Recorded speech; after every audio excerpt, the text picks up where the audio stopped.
It's been nice to watch the emergence of two young starters in the Athletics rotation. Jesse Hahn and Kendall Graveman were acquired in trades this past offseason for some fan favorites, and the young arms have not disappointed. They both have had good months of June, and tonight Kendall will build off that success as he takes on the Rockies in an interleague matchup. Graveman is coming off an excellent start in Arlington, going 7 strong innings to get the win versus the Rangers. Graveman and the A's take on the Rockies next.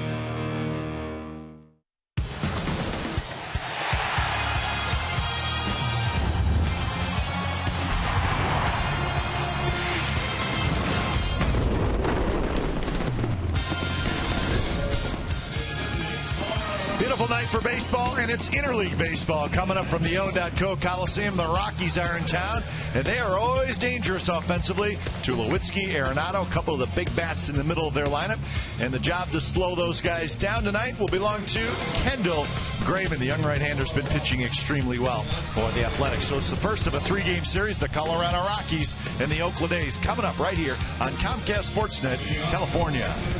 Hey again, everybody. Welcome to Oakland A's baseball, along with Ray Fosse. I'm Glenn Kuiper. Now, the A's record this year, not what you had hoped, but Ray, what they have is a nice cornerstone for a starting rotation. Now, when you think about Jesse Hahn, 25 years old, Kendall Graveman, 25 years old, don't forget about Sonny Gray. Right. Well, you could really build around those 3 guys. You know, the great thing about it, you look at the beginning of the season, guys named Parker and Griffin were going to be coming back.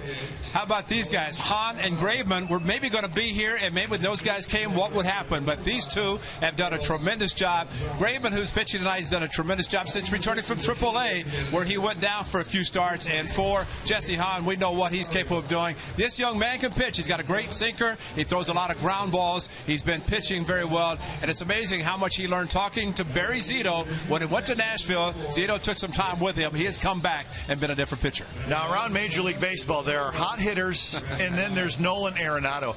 This guy is on fire. I mean, he's had numbers the last couple weeks that nobody has done in the last couple years. Well, if you look at him, you think about, well, he plays for the Rockies, but look where he hit this home run. This is Miami. Hit one in San Francisco. This is not hitting just home runs at Coors Field, where the air is a little bit lighter. And, oh, by the way, they think about Brooks Robinson at third base. How about this kid?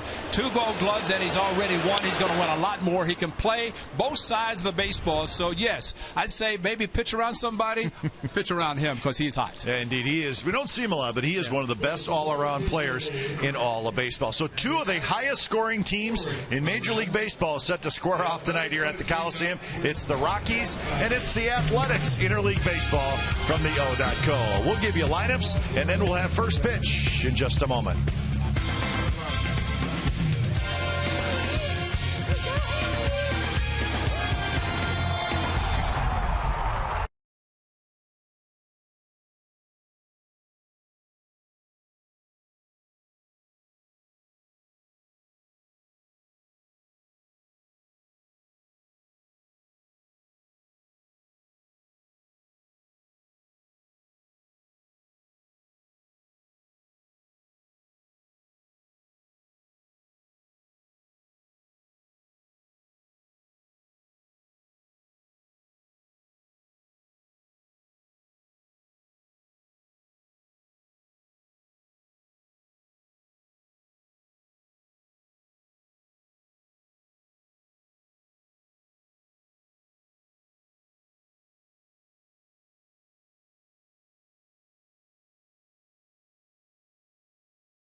Sportsnet, California, is brought to you by Jack in the Box. Taste the new black pepper cheeseburger today, only at Jack in the Box. And by Toyota, the full-line automaker with the longest-lasting vehicles in America. Toyota, let's go places. So as we come back, the A's take the field as we are ready for interleague baseball here at the Coliseum. The Oakland A's and the Colorado Rockies as the A's play in the National League West this year in interleague play. Game time weather for tonight is presented by the Santa Cruz Beach Boardwalk. Get to the beach. The admission-free boardwalk is now open daily. It's 67 degrees tonight with a nice breeze. Comfortable night. Not a real big crowd tonight. After a disappointing weekend for the Athletics, they'll try to start up a new week and maybe start up a new win streak. I think the disappointing thing, Ray, is that there was some momentum coming home from Arlington with a 5-game winning streak, and then you hook up with the good Royals team and you lose all 3. And could have had a chance to win a few of those, too. So here's the lineup for the Colorado Rockies. Charlie Blackmon, DJ LeMahieu, Troy Tulowitzki, the red hot, and I mean red hot, Nolan Arenado.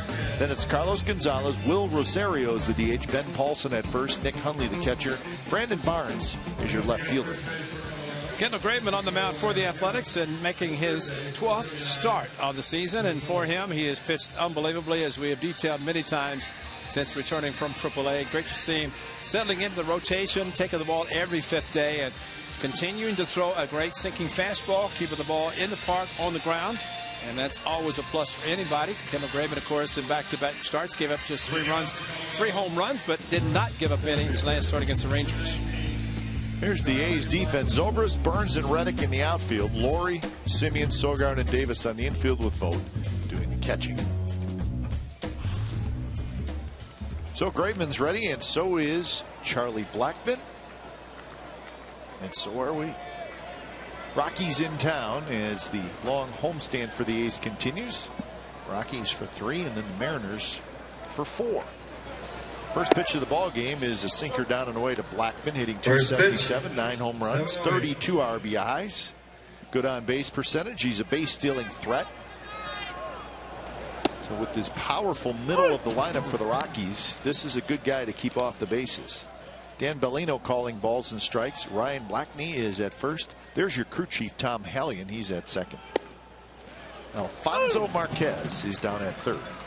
Well, I can't wait till Wednesday, the series finale, when Tom Hallion's behind the plate. He had the great strikeout call. Yep. Oh, it's always something to look forward to. Kendall Graveman, though, just trying to keep the ball down as much as possible. Good pitch. Strike 3 called on the inside corner.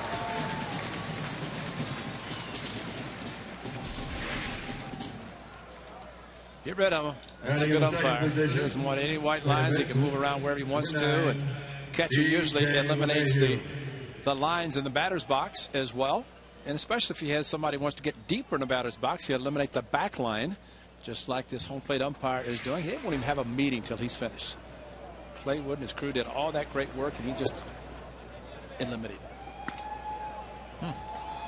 So tomorrow, Clay will not put those lines in there. I wouldn't even put them there. Why waste the chalk?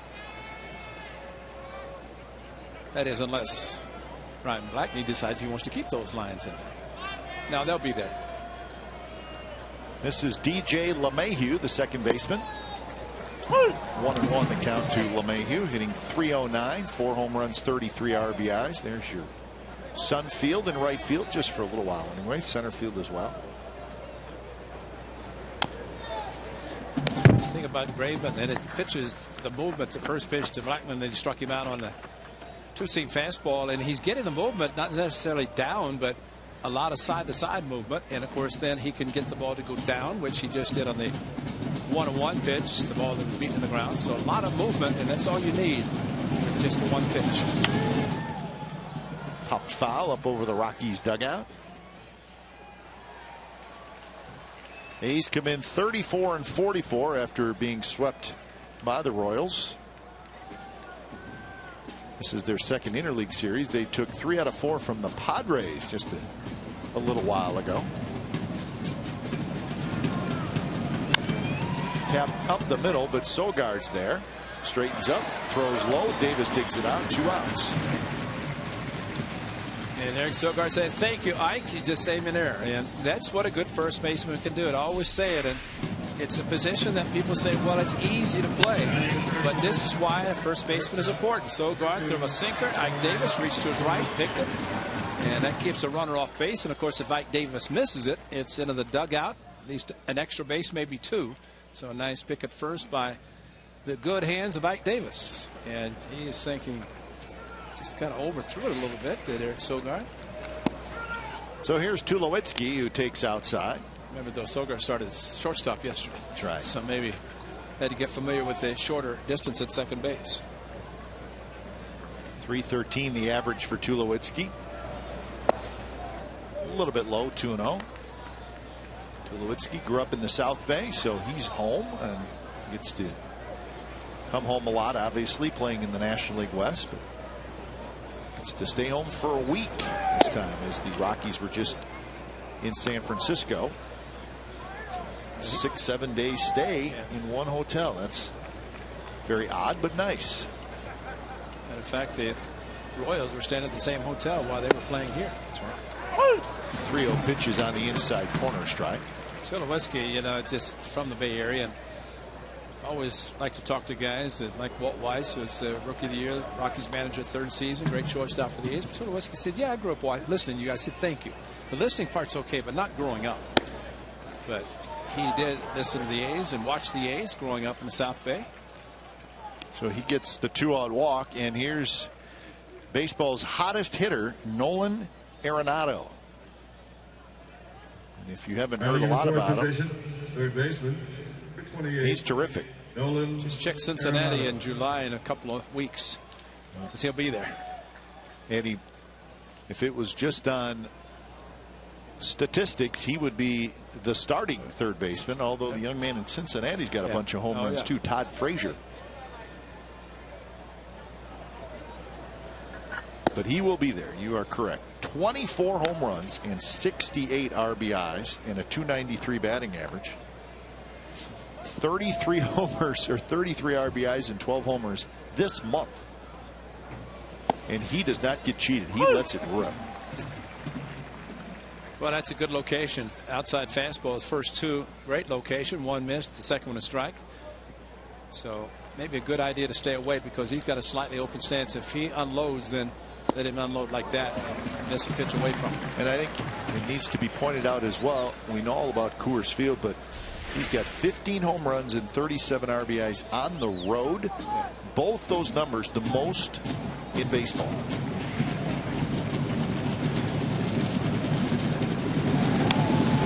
And he made AT&T Park look small over the weekend. He hit 4 home runs in 3 games.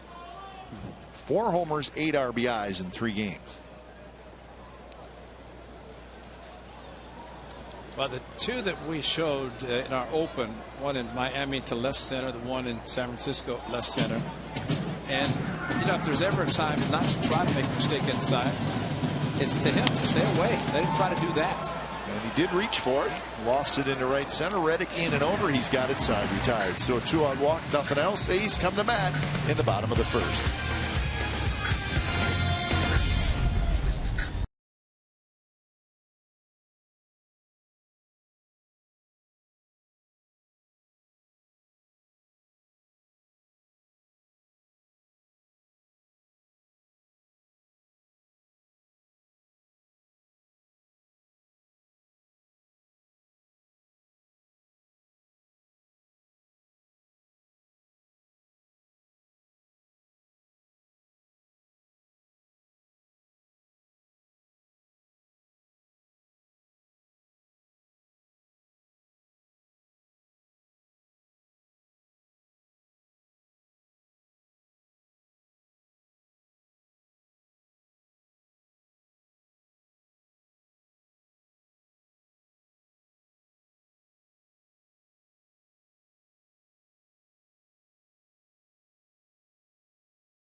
first, so let's check out the A's lineup for the bottom of the first. Burns, Vogt, Zobrist, Reddick, Butler, Davis, Laurie, Sogard, Simeon. And right-hander David Hale, just a pitcher who throws the normal pitches. Fastball, a couple of different fastballs, 2 and 4 seam, plus a slider and a changeup, and 2-2 record and from the Atlanta Braves. So this right-hander, of course, I think the best thing that Darren Bush said, if you haven't seen a pitcher, you can look at all the video from Adam Roden and the scouting report, but you have to stand in the batter's box to really see what he's like. So this young, he's only faced Ike Davis. He's the only hitter in the A's that David Hale has faced. So Burns steps in, 324, couple of home runs and 15 RBIs. Sitting on a 16-game hitting streak. They haven't gotten the scouting report. They're playing very deep in the outfield. Way too deep. First pitch on the ground to LeMahieu, and he takes care of Burns. 1 pitch, 1 out. Rockies defense has Brandon Barnes in left field, Charlie Blackmon in center, Carlos Gonzalez in right, Arenado, Tulowitzki, LeMahieu, and Paulson at first, and Nick Hundley is your catcher. There's the catcher, but there was a Randy Hundley in Chicago for many years. That Randy Hundley actually was the first ever to use the single break mitt and catch one-handed. Everybody wants to talk about Johnny Bench, and he used it, but Randy Hundley's dad, although not related, but Randy Hundley was a good one many years for the Cubs. No one wanting to vote, hitting right at 300. This one flipped down the left field line. It's got a chance to fall, and it does. Barnes gets to it quickly and gets it back in. Barnes, a good outfielder, so he hustled over, but Stephen Vogt has a single down the left field line. Barnes played center field for the Houston Astros before being acquired in a trade by the Rockies. And Stephen Vogt, and again, we have seen outfielders shade Stephen Vogt a little bit closer to the line where this is going to be an out, but Barnes playing him as a normal left-handed hitter. Long way to run, did cut it off, held him to a single, but Stephen Vogt able to get the base hit, decided against going for 2, which was a good idea. Now Barnes played that big area in center field at Minute Maid Park. Expo brought to you by Cache Creek Casino Resort.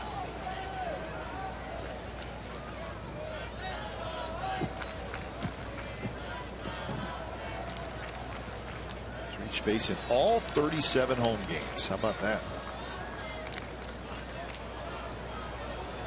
0-1 pitch to Zobrist, a changeup low, 1-1.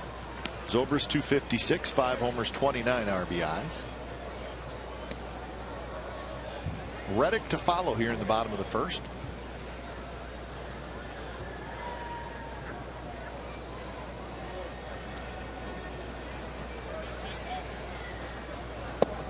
Fastball low from David Hale.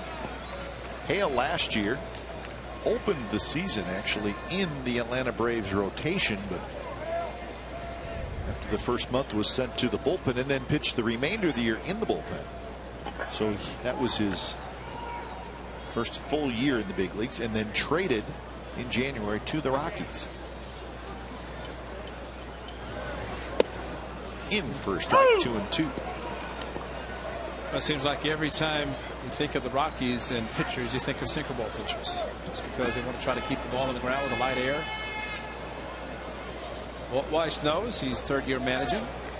I wonder if he recognizes the Seagulls. I don't know if they were here in '88 when he was playing for the A's, but probably saw him across the bay though. Zobrist says he fouled it. Hundley says I got it in my glove, and that's going to be a strikeout. Alfonso Marquez also says it's a strikeout, so that's out number 2 here in the first. Well, this is what Ben thought he hit it.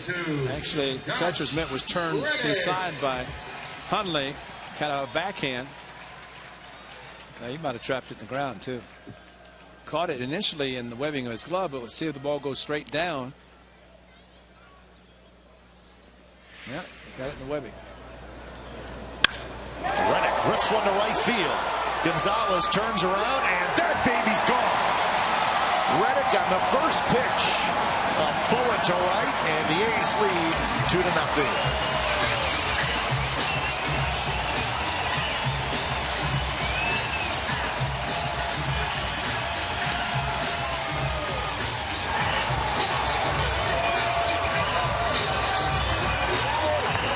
Josh Reddick yesterday pounded the ball off his right shin. He's got the protection on him, which he had in his last event yesterday. And that was hit number 501 home run. The 500th was yesterday in left field. So good to see Josh Reddick not waste any time after the changeup. It struck out Zobrist, and Reddick crushed it. So 11th home run for Reddick. He now has 48 RBIs. Butler off the end of the bat, and that's going to fall for a hit. So third hit of the inning. Well, I guess Josh Reddick saw enough in the video of this young man to see a fastball inner half of the plate and pull the hands in. See the protection on his right shin where he hit himself yesterday. Shift is on, hit over the shift, and just above the out of 10 scoreboard. Stephen Vogt, and not a bad idea, line drive. He's thinking, oh, I'm going to score if the ball's off the wall. He doesn't know, so he's running home. Slow him down, Gags. Gags probably said.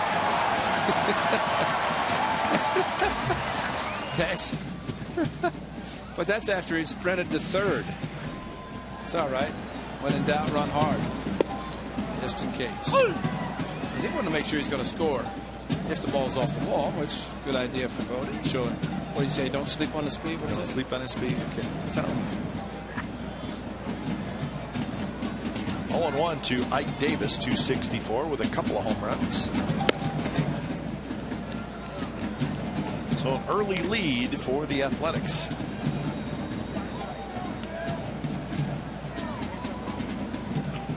Ike Davis was 2 for 9 over the weekend in the series against the Royals.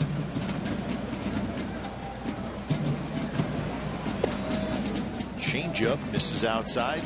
3-1. He likes the changeup. 2-1, excuse me.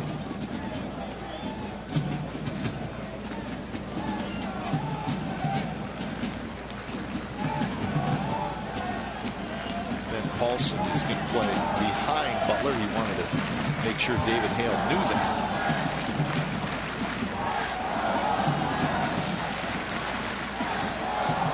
Short lead for Butler. In for a strike, so now it's 2-2. So Reddick, a 2-run homer here in the first inning. For the A's, their 66th home run of the year. They're 11th in the American League in that category. And that one's lifted to right. And that baby's gone. Another 2-run homer. It's 4-0. The A's lead. Well, unfortunately for Mr. Hale, you can see why those numbers are inflated in the last 3 starts. And a fastball, a no-doubter, and an off-speed pitch. Slider looked like to Ike Davis, a no-doubter. First for him since May the 7th at Minneapolis. And this was just a great swing. Moved the top hand. He knew it. So did Gonzalez at right field. So did Hale, the pitcher. And Ike Davis, a great swing and a no-doubter to right field. And 2 2-run home runs in the first inning, both coming with 2 outs. You'll take it, as I'm sure Kim Graham will. And that ball was smoked. Nice, easy swing on a slider. And that's generating your own power for Ike Davis. That time Butler didn't have to run hard. Nope. That could be just an easy trot for him. So here's Laurie. Laurie, 285, 7 homers, 35 RBIs. First pitch, a sinker, strike call. Not surprised, the Rockies have the highest ERA in the National League at 4.94 as a team. This one tapped toward Tulowitzki on the run. Side retired. Damage done by the A's. Reddick, a 2-run homer. Ike Davis, a 2-run homer. So after 1 here at the Coliseum, 4-0 the A's lead.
4-0. The A's lead. A pair of 2-run homers. Reddick and Davis. So a nice early cushion for Kendall Graveman, but it is a dangerous Rockies lineup. Carlos Gonzalez hitting in the 5th spot. So we told you the Rockies have the worst ERA in the National League. They lead the National League in runs scored. 344 runs in 75 games. They're 3rd in the league in home runs, 1st in slugging as a team, so they're dangerous even if they're on the road. Good offensive team. Broken bat towards Semien, who shifted over to the right side of the diamond. Arenado outside, same thing to Carlos Gonzalez, and you know it's not a bad approach, and these guys are aggressive. They put up the numbers, and you figure in the case of 2-1, Carlos Gonzalez with a leg kick, he loads up quickly and lets everything go. Last start for Kendall Graveman, he got 5 runs in the 1st inning, the slam by Brett Laurie, and then 3 in the 2nd. So he knows what it's like to pitch with some offense. That was in Arlington, Texas, with Chichi Gonzalez on the mound for the Rangers. First pitch to Will Rosario. Powerful right-handed hitter, is a bit high. Rosario was the Rockies' regular catcher for a couple years, but really struggled defensively. To the point where they had to go get somebody else. So it works well for the Rockies. They could use a catcher as a DH. He's kind of a DH, although he does play some first base for the Rocks. 2012 he had 28 home runs. 2013 21. Last year 13. So good power.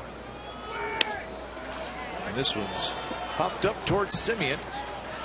Semien right near the bag at second. He's got it. 2 outs.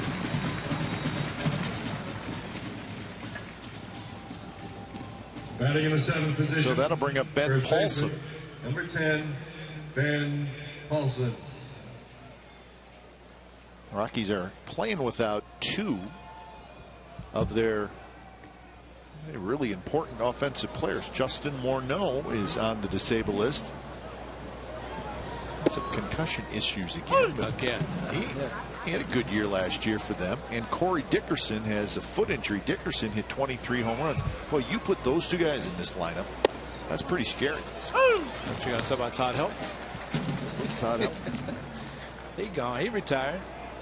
Well, he hit a home run in his final game. He did. He played. That's too bad about Justin Morneau, because the M&M boys in Minnesota for many years, Morneau and Mauer, and of course went on to Pittsburgh, and Paulson grew a little bit more of a beard. Early spring training that picture was taken. Morneau was kicked in the head in second base and had to spend a lot of time on the disabled list, almost to the point he had to retire, but able to come back fortunately. But again, and of course that's a non-catcher. Morneau. John Jaso with his inability to catch now, probably because of multiple concussions. Morneau 319, 17 homers, 82 RBIs, and 32 doubles last year. That's big bat missing. And this is probably about where he'd be hitting in Ben Paulson's spot.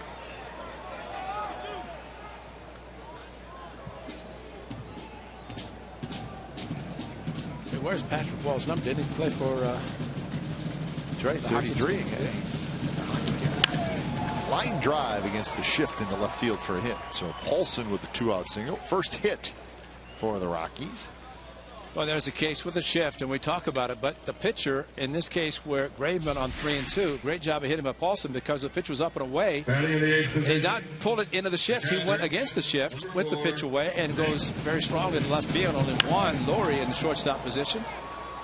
So that time it hurt the Athletics, but give credit to Paulson hitting, but also Graveman not making the pitch that he might hit into the shift. So here's Nick Hundley, the catcher. Outside fastballs, first strike. Hundley hitting .298 with 6 home runs, 26 RBIs. 8th place hitter for the Rockies. Good pitch outside corner. Hundley didn't like it.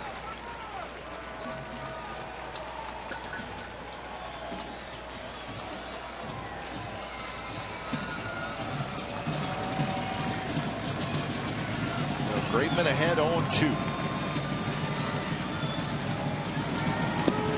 Went with a breaking ball. A bad spot for an 0-2 pitch. Trying to get him to chase a little bit.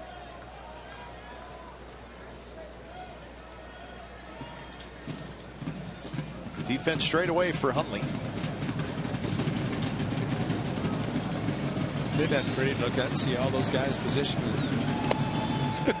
We don't see it much anymore. I mean, just that great high home camera, Mike. That's a great shot to show just the perfect alignment of the defense, left, center, right, infield. Yeah, Mike Ratus, actually, he got all 9 guys in the shot too. Well, he could do that with just one shot behind home plate. Pretty good. He's the best. In the air, Reddick back.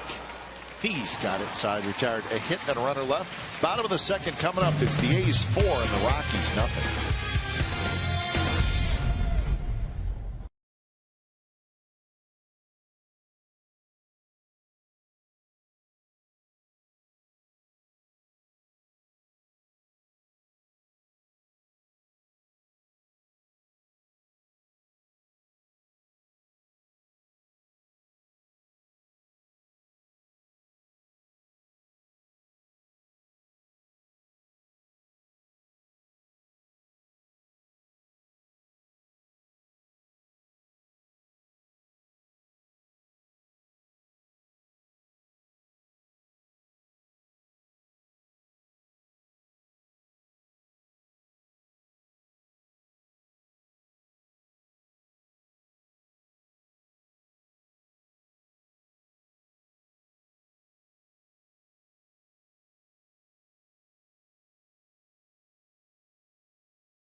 And that is Walt Weiss, A's shortstop from 1987 to 1992. He was A's #1 pick in the 1985 draft. He's a Rookie of the Year. And he was the main man on those terrific A's teams that went to 3 straight World Series. Walt Weiss. David Feldman reminding me of his Major League debut when he went into pinch run. It's Reggie to play and he got picked off. That was his Major League debut, but then came back here. And I talked to him. I said, "You remember that game you had 5 for 5?" And he said, "No, I didn't have a 5 for 5." And I said, "Yeah, 4 hits." And he ended the game with the ball in the hole in between the 5.5 hole, threw across the diamond, the final out of the game. I said, "That's as good as a hit." But he was outstanding. But he confirmed what I'd always thought, that he had better years when he left because he got all the injuries out of his way here. Yeah, he was banged up a lot, right? Yeah. With the Athletics. It was unfortunate because he was a great player. Sogard into right field for a hit. 5 hits already for the A's. But there's one game that Walt went back to first base on a pickoff throw and hit the top of the bag, and his foot slipped on the slippery top and injured himself. But well, the year the A's won the World Series, 1989, Walt Weiss only played in 84 games. Yeah. Mike Gallego played a lot of shortstop, right? Because he was injured. But I think after he left the A's, he said he played 158 games. Yeah, with Florida in 1993. Exactly. So, I mean, he's what a great guy, too. And martial arts specialist. And I know when we saw him when he was the roving instructor for the Rockies, and he'd come into Denver and he's in the martial arts. And yeah. I said, you "You still doing it?" He said, "Not as much time as a manager." So you can tell. But what a great guy, and good to see him back at the Coliseum, even though he's in a Rockies uniform. First pitch is a strike. But also kept realizing the struggles of a manager, because you can only do so much. As a player, he knew what he could do, but as a manager, you can only do so much. You can get the guys ready and get them on the field, but they have to produce.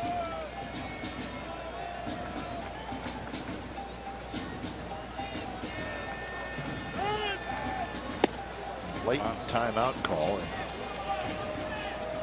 he gave it to Simeon. So the count 0-1. Hale did hold a long time, but usually the pitcher's in the set position. Umpire really can't tell if he's ready to pitch whenever he is. And in this case, Hale at least completed the toss. Simeon, a one hopper. LeMahieu's got it to Tulowitzki, fires to first, and that's a double play. 4-6-3 double play. Simeon is gone, 2 outs. I understand why Tulowitzki would be wanted by several clubs. His name has surfaced, but watch him come across the bag and get down. Sogard got out of the way because Tulowitzki has a strong arm, plays some great defense, provides some power to shortstop position.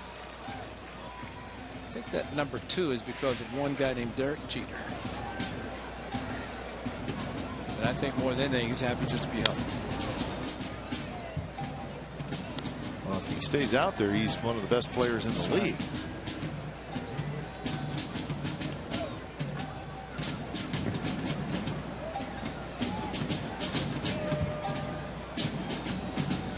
He's been using that glove for a while too, I think.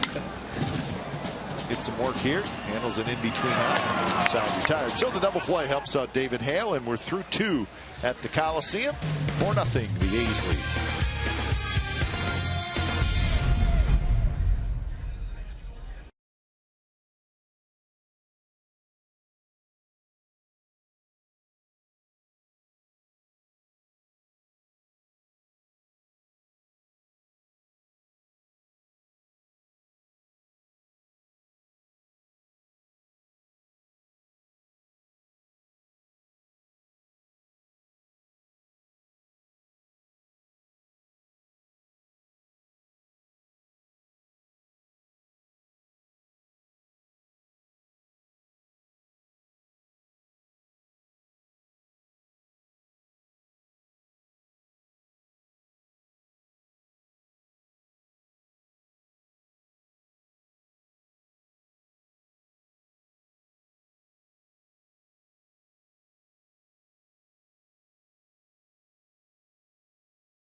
Comcast Sportsnet California is brought to you by Kelly Moore Paints, the Painter's Paint Store.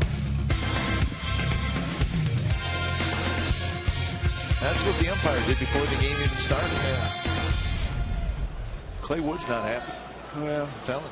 That's a good point, because Clay likes perfection. He is perfection. At least for 4 months. That's right. The baseball season before the big cleat guys come in. He can only do so much. Big cleats on 300-pound men is not great for a baseball infield and outfield. But we're not going to worry about that just yet. Not yet. Swing and a miss by Brandon Barnes. Barnes, Blackman, LeMahieu here in the top of the 3rd.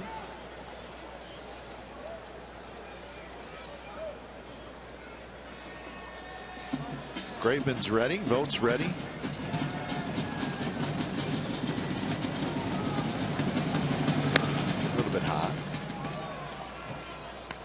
Certain guys just have the habit of stepping out the batter's box and going through the ritual, and under the new guidelines, something that really is not allowable. Some guys do it. Just a matter of everybody's really watching and recording all those instances. This one's popped up foul.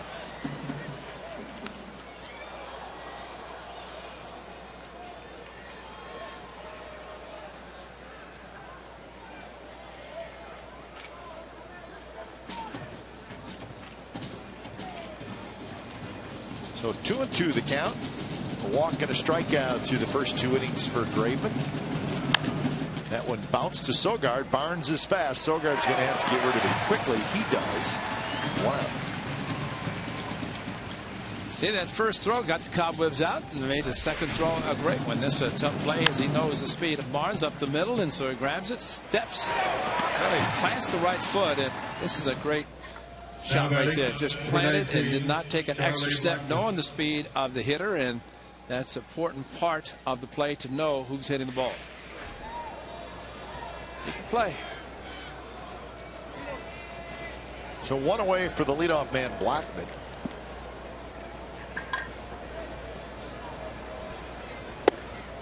First pitch strike to Blackman. Blackman is having a little trouble getting off the swing here. He did not get off the swing in the first inning and struck out. Slices that one foul. And he's a pretty good hitter. 13 doubles, 3 triples, 9 home runs, and 21 stolen bases for Charlie Blackman. Well, if he ever gets to first base, it's going to be a great split screen between he and Mike Davis. Right. And the Beards. Look alike. Yeah. I know our guys are setting up the split screen as we speak, just in case. Seagulls thought it was a day game. Yeah. Mike Davis has it. He'll take it himself. Hustles to the bag. 2 outs.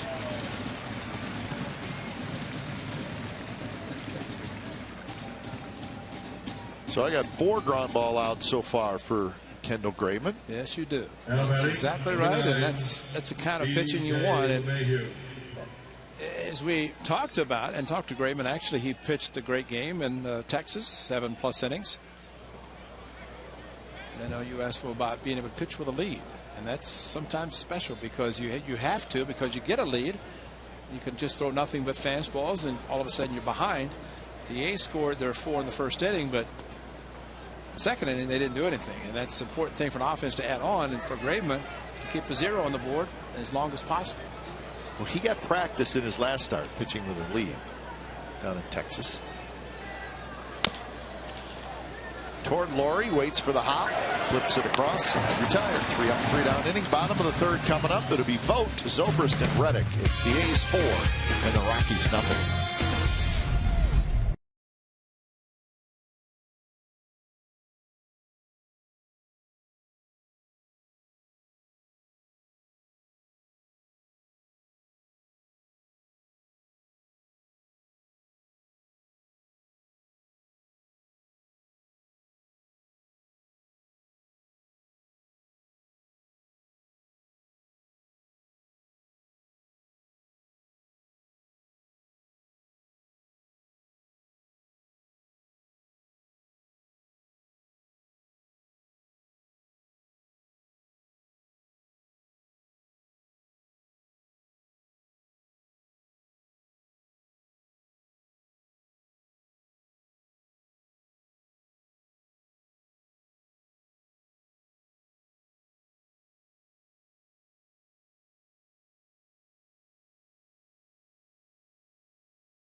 times, the summer suite special includes an 18-person suite, 3 VIP parking passes, and a generous food package, all for just $990. For more information, call 510-638-GO-A's or visit athletics.com/summer suite. Speak to Marco, probably get you a good deal. Marco's at his food services now.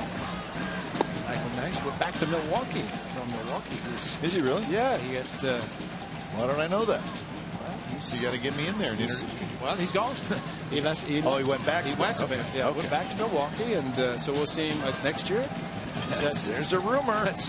I know. I heard you were happy. It's only a rumor. We don't know what's going on. But I heard you were happy, so that meant he's probably going to Milwaukee. Maybe.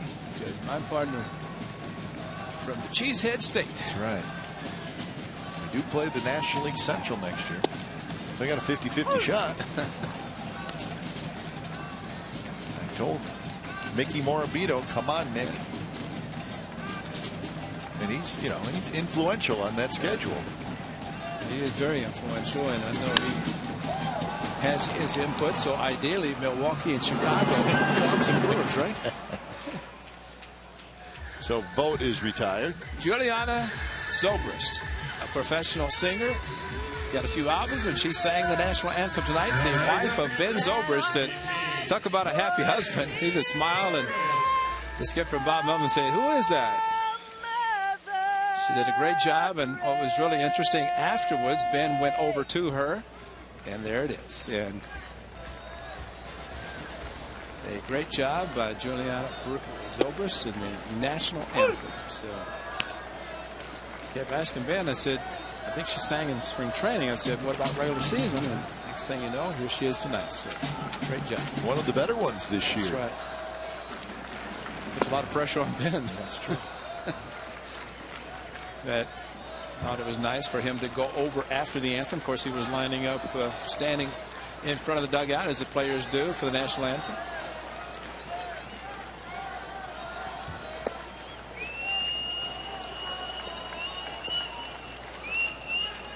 Zobrist struck out in the first inning. He's with 4 in the first. A 2-run homer by Reddick and a 2-run homer by Davis against David Hale.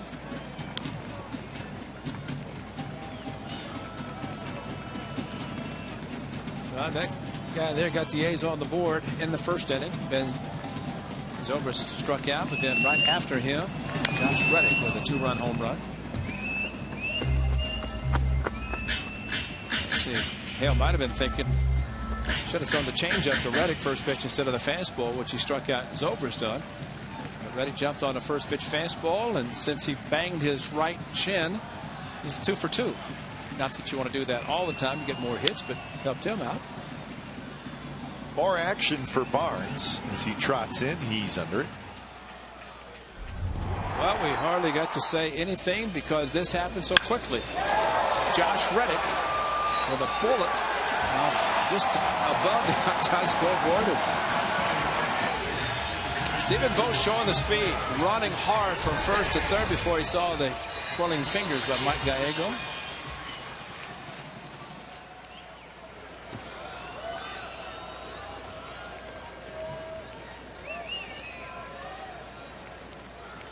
First pitch to Reddick is a fastball. Catches the outside corner. And you hit a home run on the first pitch fastball. The last thing you think you're going to get on the first pitch the next time is a fastball, which you did.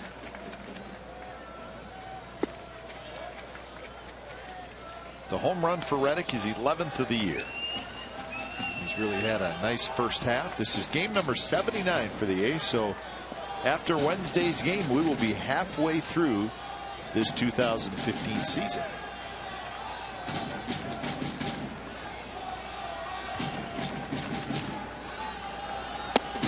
He's trying to fight toward that 500 mark. That's really the goal for them right now. Somebody's got some nice Reddick artwork, and that stuff looks new. We haven't seen that, have we? Well, it's at least a year old because it had number 16. That's true. So it's got to put the 22 on there. Changes need to be made.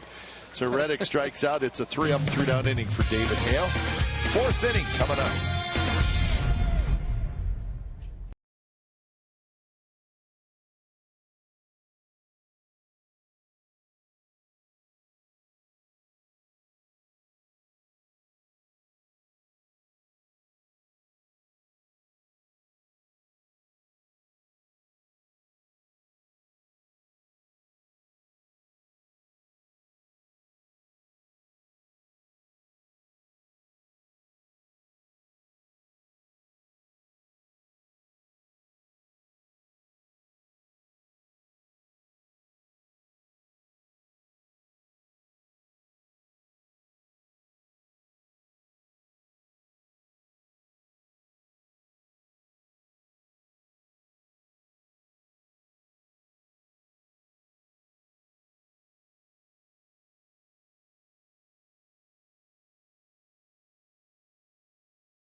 Tulowitzki, born in Santa Clara, went to Fremont High School, and he was the 7th overall pick in 2005. Pretty good pick by the Rockies.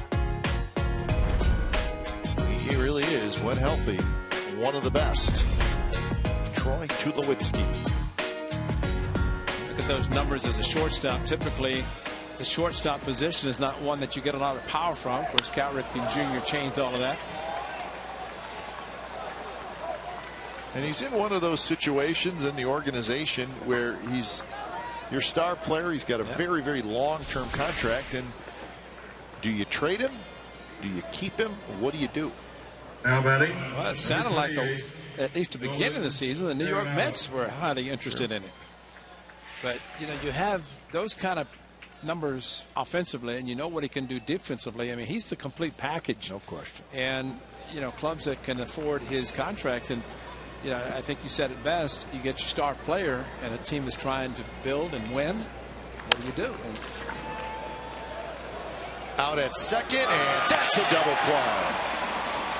Arenado on the first pitch grounds into a double play, and just like that, 2 outs. Just like that, 7 ground ball outs, 2 on this one. Again, staying away from the power hitter Arenado and going to second to Tulowitzki, but getting out of the way at second base very quickly. Marcus Semien coming across the back. That is the way to do it. So many ways to avoid a slide coming in. Marcus Semien touched the bag with his right foot, clearing himself, and then the strong arm throw to first base, and a very, very nicely turned double play by the Athletics. And, you know, why stay in there and let a guy come in after you? And so Semien just cleared, didn't have to jump, didn't have to do anything except clear and make the strong throw. Excellent play. So 2 outs for Carlos Gonzalez.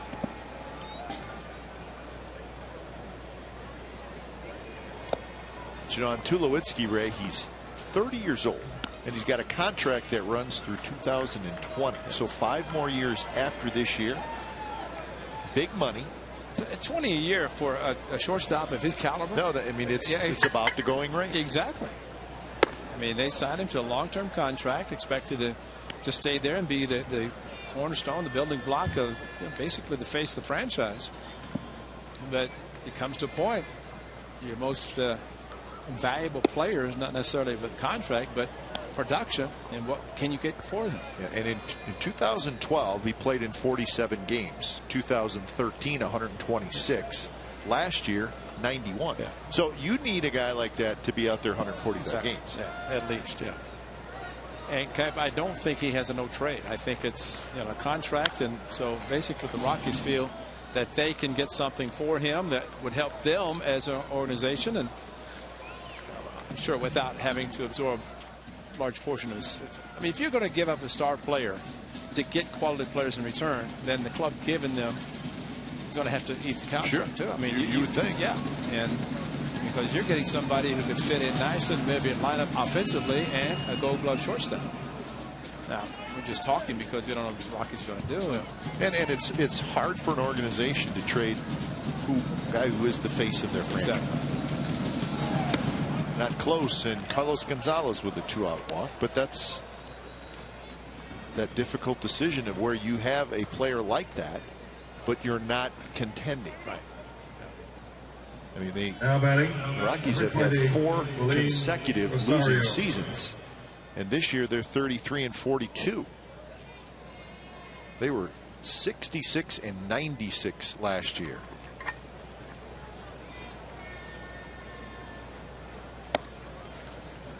Well, we haven't and won't go there with the interleague play and Rockies coming here, but the weather has been horrible also. And it's been a lot of rain out. Snow and rain, and just has not helped, I would think, you know, from attendance, but also from standpoint of playing consistent baseball.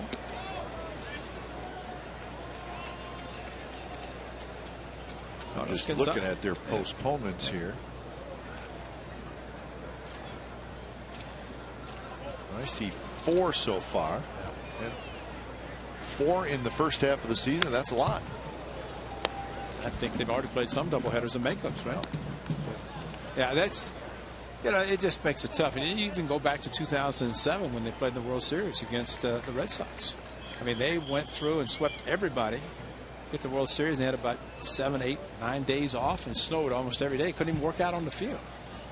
And have that much time off, so that was kind of the last hurrah. And then trying to come back. A little bit outside. 1-2 to Will Rosario. And the Marlins acquired from the Houston Astros.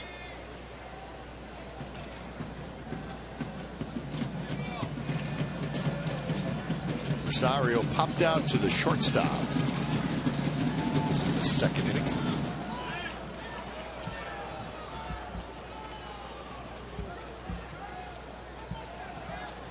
Thinking Carlos Gonzalez with the Athletics traded to the Rockies for Matt Holliday. Greg Smith, Houston Street, the threesome going to the Rockies. Cargo has had some very good seasons in Colorado. There's a Matt Holliday jersey there that we just saw in the stands. And Holliday came to the Athletics, now of course with the Cardinals. There he is, Matt Holliday. Well, he was face of the organization for quite a while in Colorado. Good lead by Gonzalez. Rosario taps it 5. I think the Padres will remember Matt Holliday face planting into the home plate in the extra inning games. That's right. Down the stretch. They've had some good years, and my favorite memory of playing broadcasting at Coast Field was watching Frankie Menachino pitch. Frankie.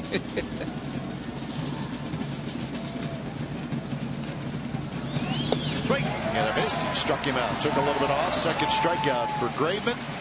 And we are headed to the bottom of the 4th. Butler to lead it off. 4-0 A's lead.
California is brought to you by Tahoe South. Join Team Summer at TahoeSouth.com. A's leading 4-0. Billy Butler leads things off. Well, David Hale has settled down a little bit after a very rocky first inning when he gave up a couple of 2-run homers. Trying to keep the deficit where it's at. Yeah, that's one of the concerns always for a manager. We know Bob Melvin has always talked about score early but add on, and you're right. Only one hit last inning. Sogard with the base hit, eliminated by double play. But since the 2-run home run by Ike Davis, he has pitched very well. And from the A's standpoint, they just hope to add on to what they've already done. Had not hit a home run since Texas. Hitting 2 in the first inning really helped the Athletics get on the board. Yeah, there wasn't a whole lot of scoring going on at all over the weekend. And 1 for 17 runners in scoring position. That doesn't, and that was the ball lost in the sun. And like you said, no home runs. That's it.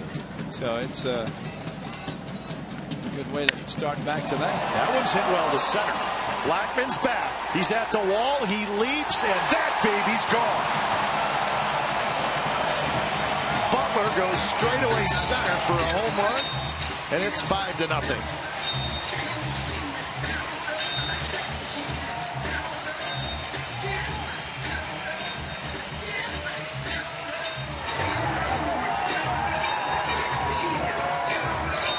Well, so the A's have hit 3 tonight. And this one straight away center. Talking to some of the Royals people, and they said when he does that, and he knows he can do that, and you go straight away center, not quite heavy air time here, but that ball was hit hard. So the third home run came up by Hale tonight. Billy Butler, that was a big one for him. 2 hits tonight for him.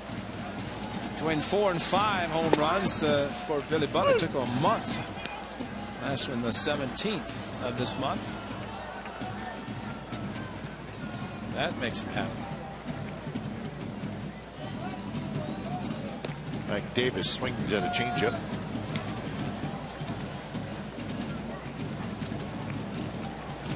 Davis, a 2-run homer. He got an off-speed pitch and just lofted it into the seats in right back in the first inning.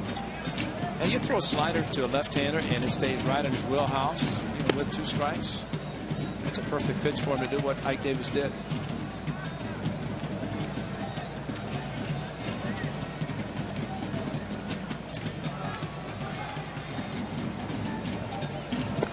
In the dirt with a changeup, 2-2 the count. Red one pitch to Billy Butler. Wanted to go inside, left it right in the middle of the plate, and Billy Butler got every bit of it.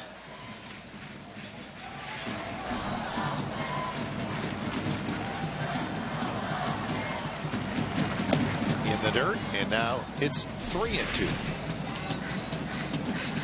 That's called staying inside the ball for Billy Butler. And again, you go straight away center for a home run, and almost caught by Blackman as he jumped up just out of his reach. Enough of a line drive, he really couldn't get back and jump straight up, which helped. 3-2 pitch is hit to the right side. LeMahieu picks it up, and that's the first out. Sometimes the wall will stop. See, he jumped a couple of feet from the wall, and by the time he got back, then hit it. So if it's a high towering fly ball, outfielders can get back and jump straight up. And Billy Butler fortunately hit the ball enough on a line drive that Blackman could not do that.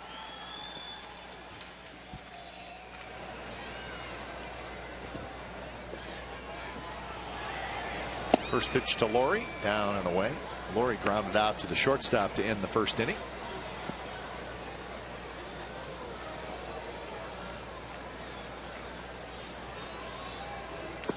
Astros are trying to finish out a win over the Royals. Astros are leading 6-1 in the 9th inning at home. The Royals are losing? It is possible.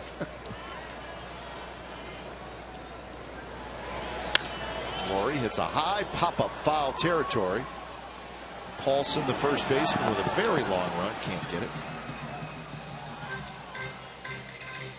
The Yankees and the Angels are tied 1-1 in the 3rd inning. That's Sabathia and Wilson. Game in Anaheim, obviously. Rangers won earlier. A bit of a lighter schedule today on a Monday. You may get some off days on a Monday. You may get some off days on a Thursday. Major League Baseball schedule. On to first, and Laurie's retired. New for this season, A's fans can go to all July home games for just $89 for the July Ballpark Pass. For one low price, you get access to all 13 A's home games in July, including 2 fireworks games and the one and only, the Hello Kitty bobblehead night. This is a mobile-only offer with all passes accessed through your iPhone or Android phone. Get yours today at athletics.com/ballparkpass. We'll see what kind of line we have for the Hello Kitty bobblehead giveaway. I don't know who's going to sign it. Because Good question. You know, had the. How's your gnome, by the way? Your Sunny Gray gnome? Good. It's working fine. Is it good? Yep. Okay. So, did we get Hello or did we get Kitty to sign? I don't know. Bunted foul.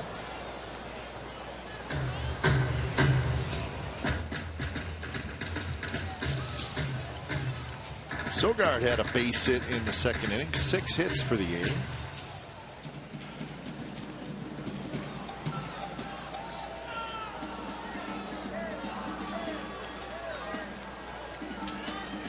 Three of those 6 hits are home runs.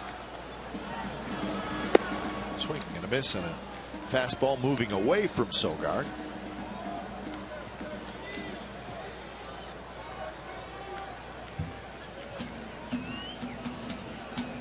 .57 pitches so far for David Hale.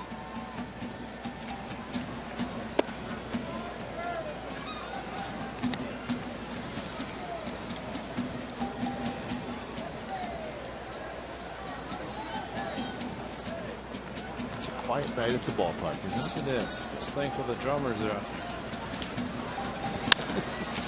Hard hit ball toward first. Paulson has it. Hustles to the bag. Side retired. Billy Butler with home run number 6 on the air. Straightaway center field. So the A's now with a 5-0 lead after 4 innings.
Fifth inning, A's now leading 5-0 thanks to the Butler home run.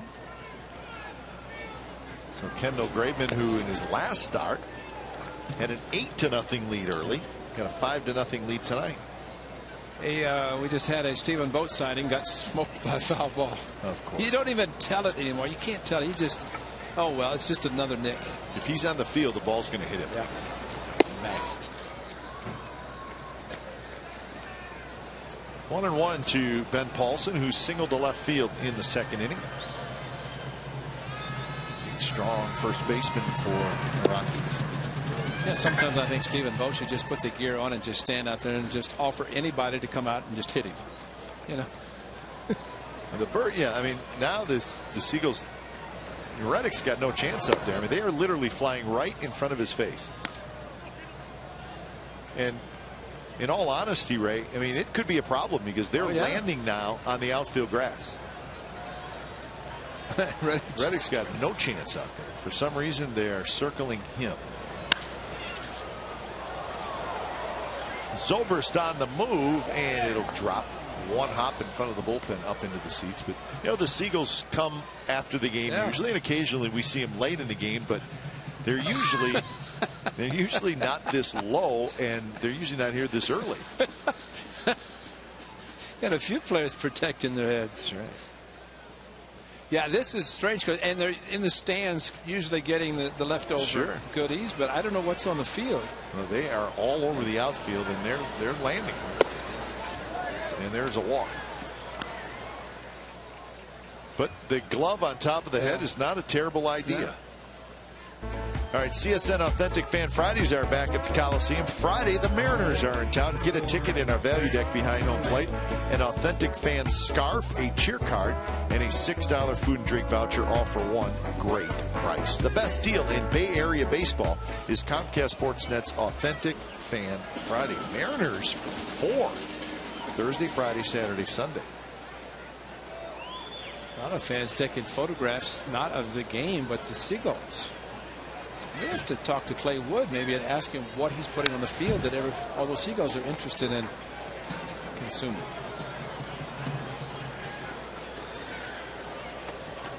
So 0-1 the count to Nick Hundley.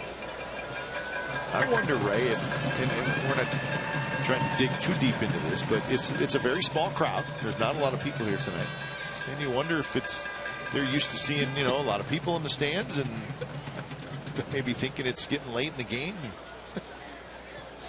Hungry. Yeah, people always ask, when you went out to talk to the pitcher. Oh, look out. Zobrist on the move, and he is in fair territory, and he makes the catch. So Hundley is retired. So a little exercise for Ben Zobrist. But maybe Stephen Vogt went out to talk to Kendall Graveman and said, do not let the seagulls bother you.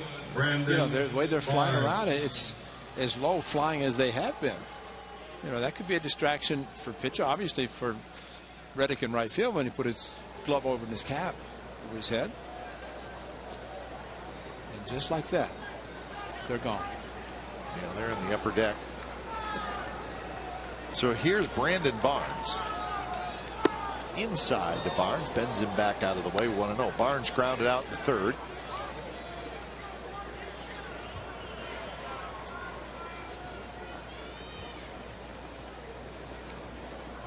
That walk to Paulson, the third walk so far for Graveman. He has struck out 2 and allowed 2 hits. High down the right field line, but foul into the seats. Just over the railing.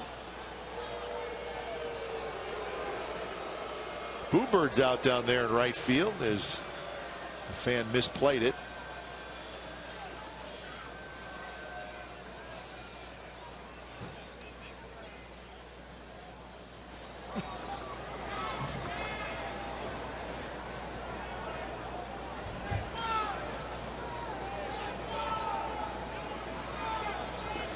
Barnes, a liner into the glove of Laurie, fires to first, double play.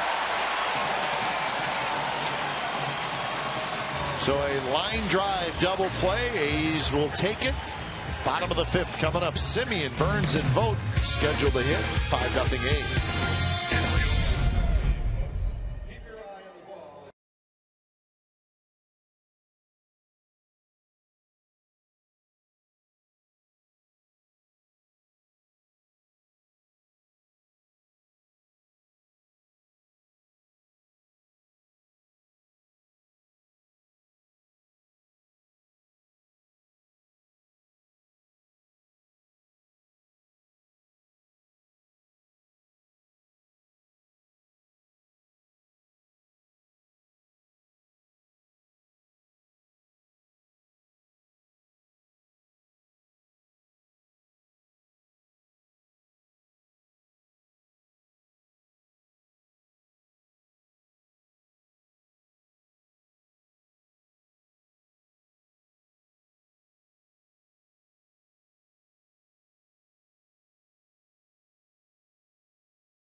This is a shock. What are you down 5 runs? Where are you going? And you see the line drive in front of you. If you're a runner at first base, the first move you make is going back to the bag, and he went back a little bit too late. Good play by Brett Laurie across the diamond to get the double play. Boy, that's when you look bad, when you get doubled off in a play that you have to have their throw come across all the way from third base. Doesn't help being down 5-0 either. Yeah. A's will take it though. I mean, that's a good double play third actually. The A's against the Rockies in the first 5. 1-1 pitch to Simeon is hit high in the air to left. Barnes going back, and he's got just enough room to make the catch. 1 out. Well, you can still fill out your 2015 Insurance All-Star Game ballot now at athletics.com. Voting is exclusively online and available on your computer, tablet, and smartphone. Vote up to 35 times at athletics.com, and encourage you to vote often, more than 35 if you want to. You know, why not? Josh Reddick having a great year. Stephen Vogt, of course. Sonny Gray. Some of the A's players worthy of All-Star recognition this year. In Cincinnati, it will be a week from Tuesday. Tuesday. Yeah. Yeah, what is today? No, it's a week from next Tuesday. It's 2 weeks from tomorrow. 2 weeks from tomorrow, yeah. See, these midweek interleague games, yeah, it's confusing me a little bit. But I did read today where Thursday is the final day for voting. Thought it was this week sometime. Yeah. I did see that, yeah. So you can vote through Thursday, and then that's it. And then the announcement will come, I guess, Sunday. Swing and a miss, 1-2. Billy Burns missed a couple of games, and one we thought was just getting a rest, and then he had a hip issue, but he said he's not 100%, but it's better. And watching him run, at least it's not affected his running, which is good.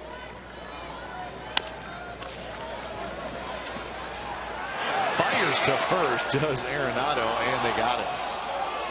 Arenado had to wait, and then he spun around and fired it over there, and they just got him. Although it was close. Arenado just said, I thought he was out too.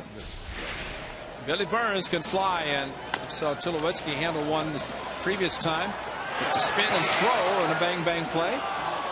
And they're going to take a look, and Arenado had to wait for the ball to get to him, but a very strong arm and a nice stretch, and they just got it. Yeah, they just got it. The catcher, number 21. That is not an easy play, boy. You have to be able to pick up your first base target. And Billy Burns, look how long he was in the air of that last jump. You know, we're seeing sliding in the second base, kind of sliding at a perfect time. And now when he runs through the bag, because when you jump that last step, you think you're getting there quicker, but you're just not. And so something, I mean, with the speed, you can just see how the infielders, 4 infield ground balls, second short and now third, but Arenado had to wait, and then to do the 360, see how he quickly picked up first baseman and his foot on the bag. I guess he stayed up, kept the foot on the bag long enough. And I guess you may wonder, well, why would you spin around like that? But you can get a lot more on your throw when you do that. That's a great point, because if he had continued, he'd been having to throw off balance. Yeah, so, sidearm. And it's like a catcher with a ball out in front, kind of towards the third base. You go after it, and you pick it up, spin on your right foot, the 360, because you're right. You get a lot more, and it's almost like winding up. If he'd gone straight across instead of doing this, then he squares himself up by stopping and spinning around the 360. And that helped him get a lot on the throw, and that's probably why he'll win a third Gold Glove. Yes, like he that. will. Third year in the big leagues. He's got 2 Gold Gloves, and you could probably think about the great Hall of Famer Brooks Robinson, who had 16 at third base. Line drive, and Stephen Vogt has his second hit. And the A's have their 7th. Well, twice. Stephen Vogt has gotten pitches in the outside part of the plate, and twice he's not trying to pull. As a matter of fact, he's hit 3 balls to left field, and I'd probably tell you that he's letting the ball come to him. He's not trying to go after it, and struck out a couple of times against the Royals over the weekend. And Stephen Vogt said he's always been a good hitter. even going back to his minor league days, but he's definitely proven that with the ace at this level. So Zobrist hits for the third time, a strikeout and a fly ball to left field. Zobrist was 3 for 9 over the weekend in the series with Kansas City. He's been a hot hitter. Both he and Vogt have been hot hitters lately. So Melvin, why not bunch them together tonight? Vogt hitting second, Zobrist hitting third. And another hot hitter, Reddick, hitting fourth. So he's got them in succession, and the fact that he's got Ben Zobrist, a switch hitter between a lefty and another lefty. Of course, a lefty Vogt, lefty Reddick. As we say, there's a lot to be said about putting a lineup out. It's not throwing names. There's a lot of consideration when you're doing it.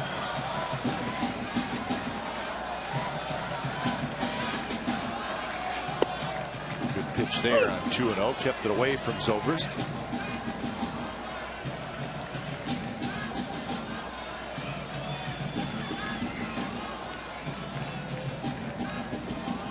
So 2-1 to third place hitter for the Athletics.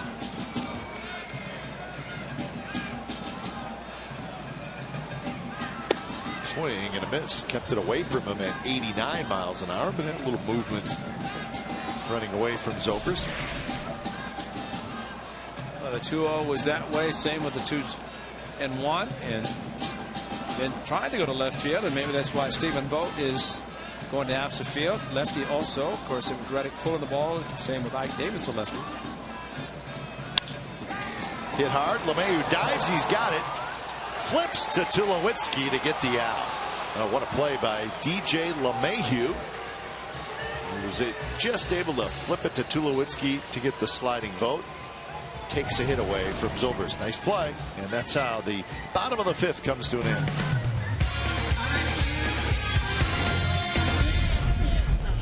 Competing today are members of the herd.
Is brought to you by Casino Matrix, Silicon Valley's premier 24/7 entertainment destination.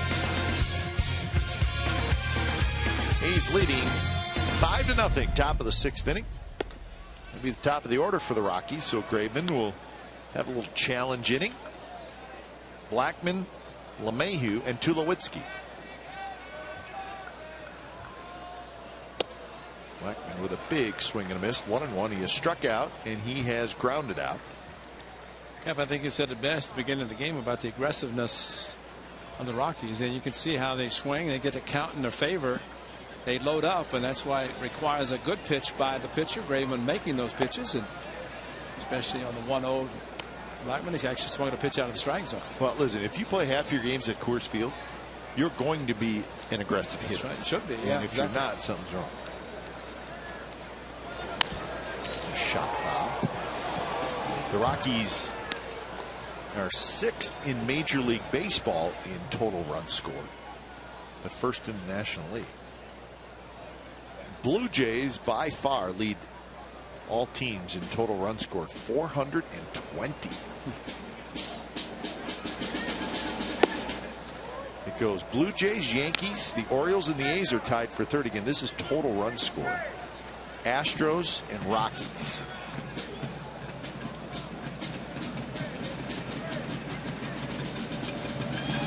The 3-2 pitch is hit hard to Reddick. Backs up. He's there. He's got it. 1 out.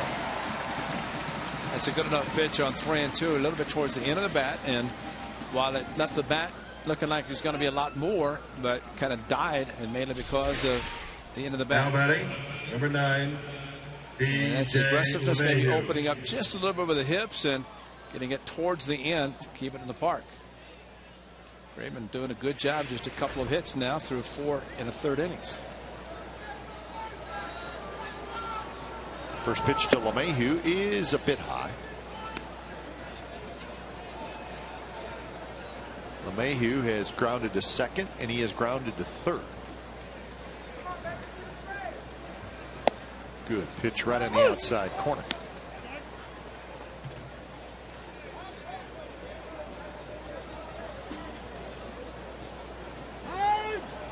LeMahieu asks for time and gets time. The Astros finished off that win 6-1 over the Royals in Houston. McCullers over Blanton.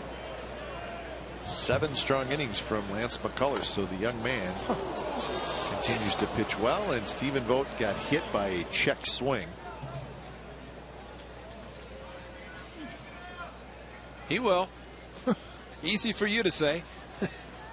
Bob Melvin saying, well, he told me not to come out, so I'm not going to go out. And so he sits down and limps out to, check the right side, and got him on the inside right there.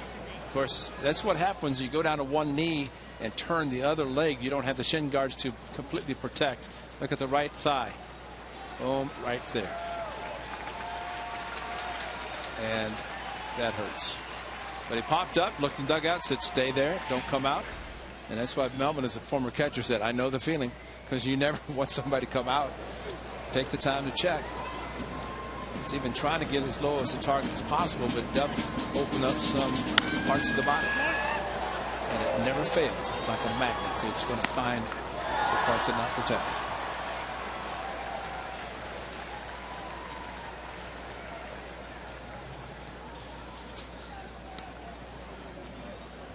So the count remains 1-2.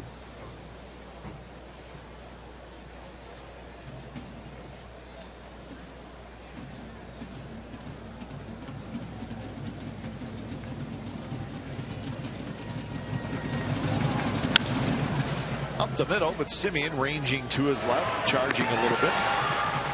6-3 on the putout, 2 outs.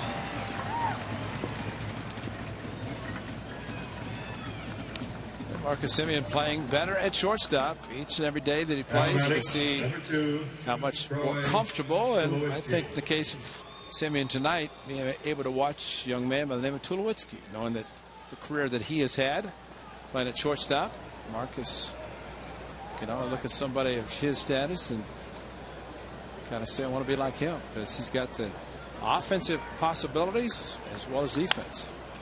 Tulowitzki pops a foul back. Going after that first pitch. A walk and a single for Tulowitzki so far tonight.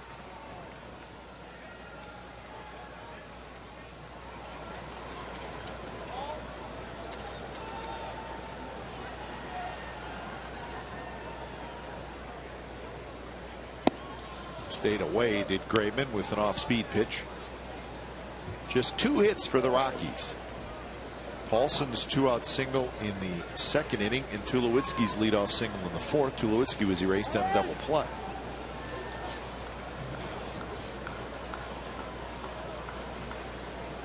Pretty good breakdown on pitches per inning for Graveman. His first two, though, 38 in the first two. That's the reason this is pitch number 89.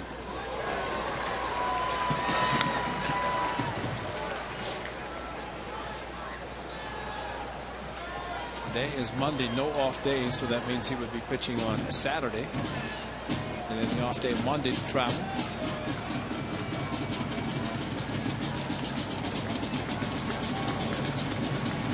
Setting up outside, and then it was line to center, and that's a hit. So Tulowitzki is 2 for 2. The vote wanted it outside, and watch where it ends up. Yeah, came right back in the middle of the plate. If it started out farther, especially 1 and 2, might have been able to catch the outside corner, but close to the middle of the plate. And oof. Nice reflexed by Billy Burns. So hit number 3, here's Arenado, who has hit a fly ball to right and then hit into a double play.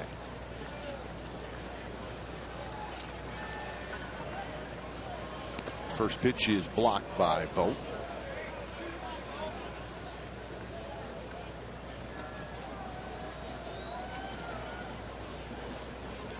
Arenado sitting on a 15-game hitting streak.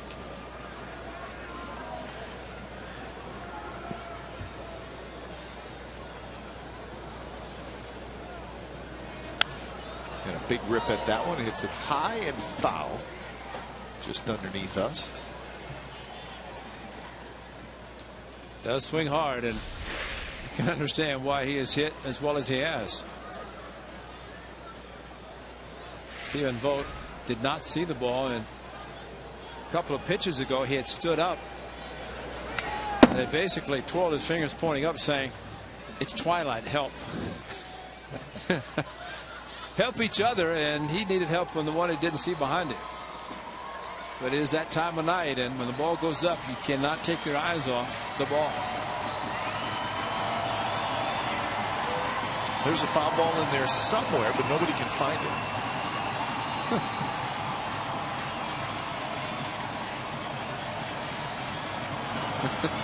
And the person in the green to the right above the walkway has the ball. Somebody's got it. She's got it. Everybody's looking for it. She says, "I got the ball." Is that what you're looking for? Reached for and looped into center field. That's a hit.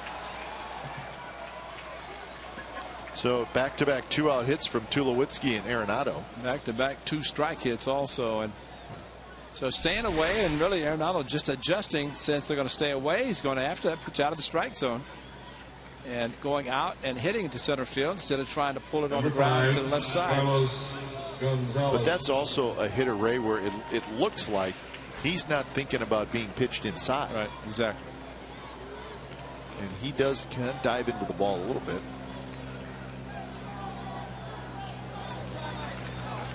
So 2 on 2 out. Here's Carlos Gonzalez. A ground out and a walk for Gonzalez. First pitch is low. So that hit by Arenado extends his hitting streak to 16 games now. As Mike Selleck just reported, the longest currently in the National League. Joe DiMaggio, I think you're okay. Cargo, as they like to call Carlos Gonzalez, got a pitch to hit right there, and he fouled it back. He's another guy who kind of dives out there a little bit, stands quite a ways away from the plate.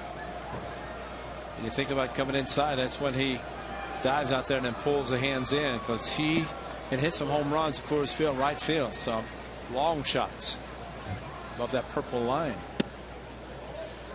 So 2-1 now with Will Rosario in the on-deck circle. So Scribner will start to get up. 97 pitches for Graveman.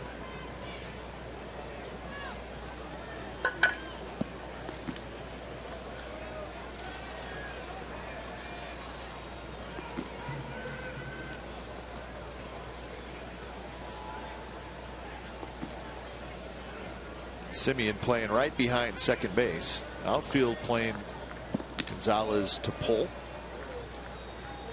Zobrist well off the line in left field. 3-1 now with Graveman himself in a 2-out jam. I think Graveman just tried his best to get through the 6th inning, and sadly had the first 2 outs and a ground out and a line drive to right field. And quick look in the dugout. They're in Detroit. Miracle Park got through 7 in the A's with the Zobrist grand slam, helped him get the win. Got out of his own jam. Davis with a nice play. Spins, flips to Graveman, side retired. So a little defense helps Graveman get out of the inning. The Rockies strand a pair. Bottom of the 6th coming up. It's 5-0 A's lead. And it's time for the Sport Quiz.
How about in the first inning? Josh Reddick, we can hardly say his name, and he had a 2-run shot, a line drive straight away right field. Sticking both, busting him around the bag, and then a couple of hitters later, after a runner got on base, Ike Davis to slide him down and in. A 2-run shot for him, a 3, and then how about the 3rd? Billy Butler straightaway center field on a 3-1 fastball. So the home runs for the Athletics, they have 3, they have 5 runs, and lead 5-0. Well, Arenado's going after this foul ball. We'll take you to find out what's possible with AT&T. Call 1-800-PICK-ATT, mobilizing your world. So Reddick is retired on the first pitch. He fouls out to Arenado, and here comes Butler. Outside that home run, Butler also singled and scored in the first. So a couple of hits tonight for Billy Butler.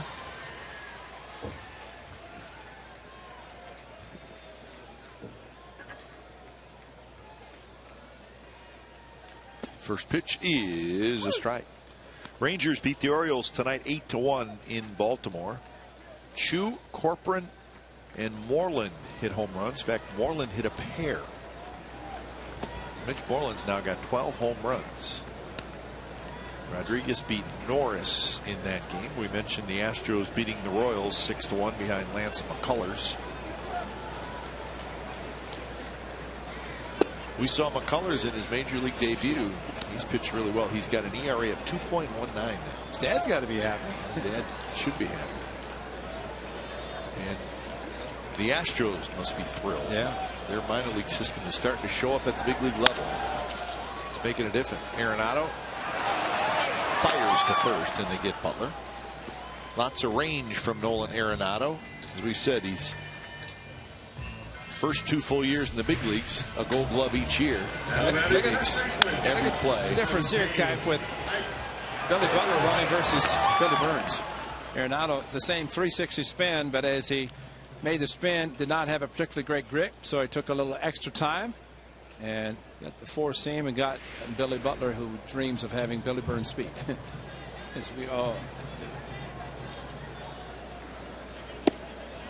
First pitch, Ike Davis is outside. Angels leading the Yankees 3-1 now. Game in the 6th inning. Trout has homered for the Angels, his 20th of the year.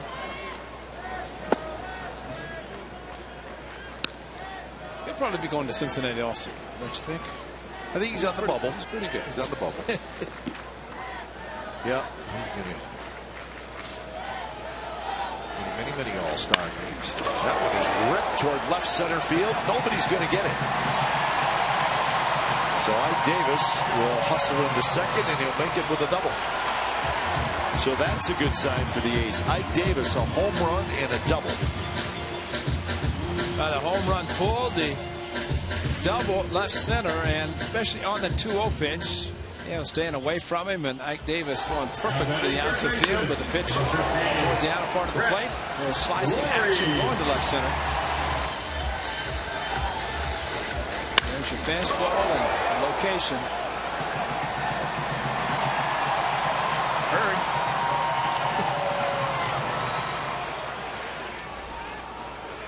Figured that's just an easy double, and then realized I better hurry up. It hit too hard. It came off the wall back to the center field. So here's Laurie. Fastball from David Hale is low.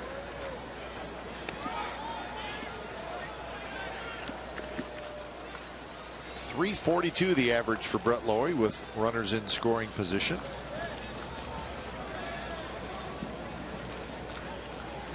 He's got 35 RBIs total.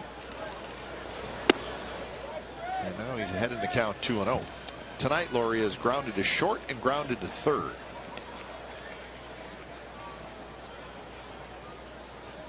Had a very fine month of June. He's hit .329.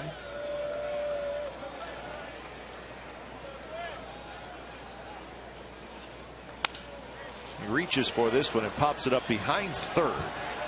Tulowitzki has it. Side retired, so Ike Davis stranded after the double, and we're moving to the 7th inning from the Coliseum. 5-0 A's lead.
Pitches a no-hitter in Toronto. Of course, later on that evening, Fernando Valenzuela no-hit the Cardinals on the West Coast. It was the first time since 1917 that 2 no-hitters were thrown on the same day. It was Hippo Vaughn and Fred Toney. I don't remember those guys, but we certainly remember Dave Stewart and Fernando Valenzuela. So Stu got to be the center of the baseball world for about 3 hours. That's about it, yeah. That was 1990. Dave Stewart, a couple years later, went to Toronto and pitched great for the Blue Jays. In that shot, you can see Walt Weiss playing shortstop. Jay Alvis was also with the A's as PR director during that time. And I just saw him pointing. He was pointing to me. Was he really? I was down on the field to interview Stu after that no-hitter in Toronto. And you do it on turf, you're doing something. That's why the Dave Steed, where he had 3 lost no-hitters in the 9th inning before he finally got one. I think one was a perfect game. Think about on turf. Scott Erickson got one at the old Metrodome. That's right. On the turf. Good pitch, 1-2 to Will Rosario. Paulson to foul, and then Hundley. Scribner is throwing and ready in the bullpen.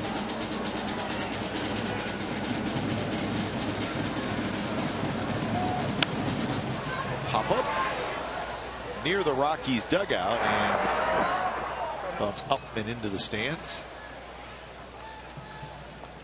Kipe, at the time I was doing the post-game interviews on the radio side, and Dave Stewart was the most accommodating player I've ever seen in a post-game interview. And of course, when you have 20 wins in 4 consecutive years, you're asked a lot to do the post-game, and he was one of the best. And 1989 World Championship, he came and started working with Dave Duncan, Tony La Russa. Story, Tony La Russa got the job. He said to Dave Stewart, "You're the starting pitcher against Clemens." And talk about somebody owning a pitcher.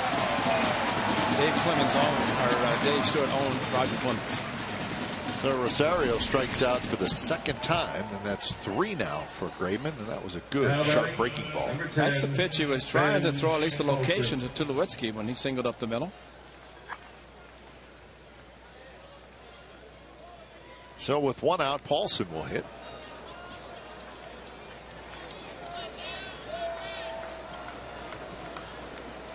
First pitch to Paulson in for a strike. Red Sox beat the Blue Jays in Toronto 3-1. Buchholz over Dickey. Boston trying to slow down Toronto. In the air to Zobrist. Trots in, and that's the second out. Yeah, for Kendall Graveman last inning, looked like a batter away from being out of the game. Scribner warming up then as he is now. But after the inning was over, next thing you look out on the mound and Graveman was there. I want to go out. You're going to have to pull me off the field. And they may be saying pitch count's getting up there, but Graveman actually has pitched better as this game has progressed, and we've seen that a lot with pitchers. Scott Emerson behind Scribner as he's getting loose now. Answered the phone, so flirty. So here is Nick Hundley, who takes a little bit outside. Hundley with a fly ball to right and a fly ball to left.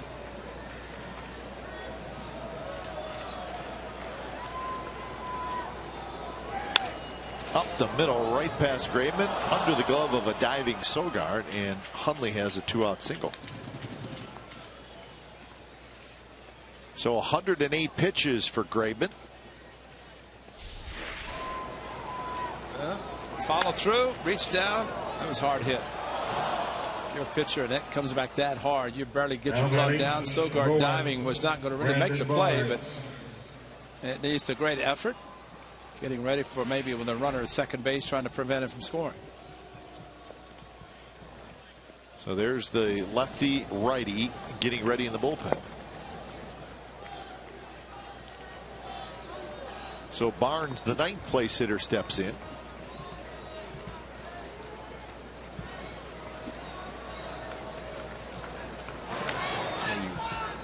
Certainly looks like, Ray, if Graveman were to not retire Barnes, it may be Abad. That's why Abad was asked to get ready quickly. Does not take relievers very long to get ready. That's the good thing about the relief pitchers, and especially as the season progresses, they can make 4 or 5 tosses in the ready and get 8 on the mound. So while he was asked late to get ready, Scribner is ready as he was up last inning.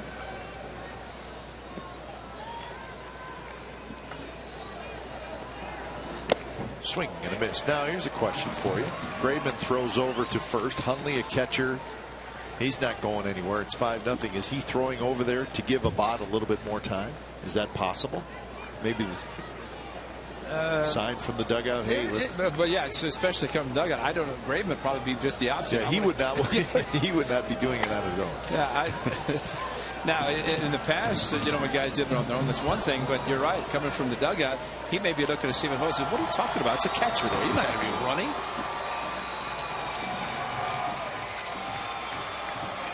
So 0-2 the count. This is one of those situations where, boy, you really want your starting pitcher to walk off the mound after 7 complete. Pitch to Barnes. It's reached for, hit toward Reddick. He's under it. He makes the catch, and Graveman is very strong through 7 shutout innings from the young right-hander. As we have reached the 7th inning stretch from the Coliseum, it's the A's with a 5-0 lead over the Rockies.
Innings tonight. He's got a 5-0 lead going to the bottom of the 7th. So for Graveman, 5 hits, 3 walks, 3 strikeouts, and he's starting to string together a bunch of good outings. First pitch swinging Sogard on the ground to LeMahieu. So Sogard is out. Ray, we talked about it in the open of our show with Kendall Graveman, 24 years old. Jesse Hahn, 25. Sonny Gray, 25. Of course, we're not sure what's going to happen with Casper. He's a free agent at the end of the year. But you got Griffin hopefully coming back, Jesse Chavez. But the point is, you have those 3 young guys, all 25. That's pretty good 3 young pitchers that you could build your staff around, and you know they're not leaving for free agency for quite a while. You know, we get spoiled because we usually talk about 5 starters. Most clubs are happy to have 3. And, you know, anything that can get beyond the 3 is a bonus. So Arenado, who catches everything, had that one tip off his glove as he dove to his left, and then it rolled past Tulowitzki. So it's going to be a hit for Simeon. Well, the dive, and you win the Gold Gloves. He's upset that he didn't come up with it, and even more so that it deflected away from Tulowitzki. Might have slipped just as he reached for the ball. Check right there. His left foot slipped a little bit, and he might have come up with it. And the way he can throw it, his strong arm. Got a lot of dirt to get out of his uniform. Get ready to go.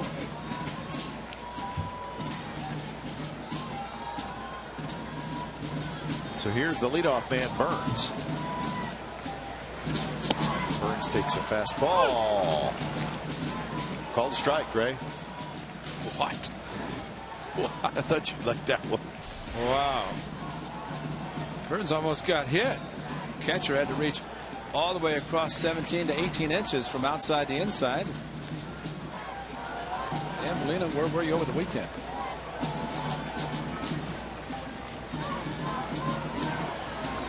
Burns fouls it back. Billy Burns sitting on a 16-game hitting streak. He has grounded out 3 times. Once to second, once to short, and once to third.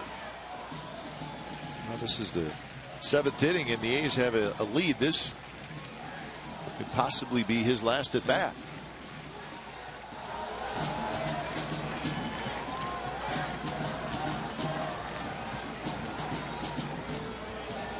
The Rockies bullpen is quiet, so give David Hale credit. After giving him 4 in the very first inning, he's really pitched pretty well since then.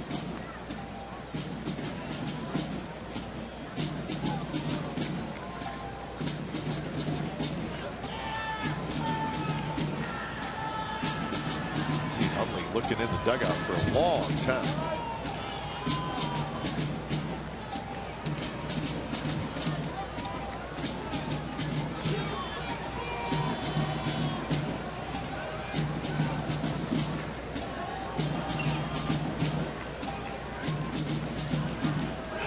Simeon runs. The ball's hit foul just behind the A's dugout. 7th inning now in Anaheim, with the Angels leading the Yankees 3-1.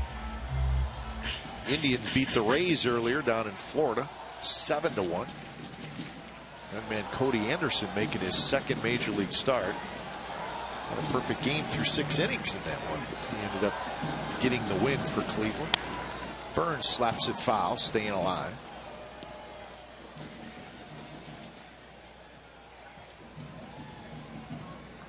So the Tampa Bay Rays, who have played good baseball for most of the year, have suddenly hit a little bit of a tough stretch. They've lost 6 out of 8.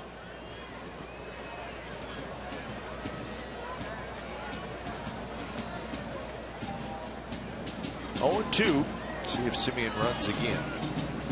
He does not. Pitches down and away.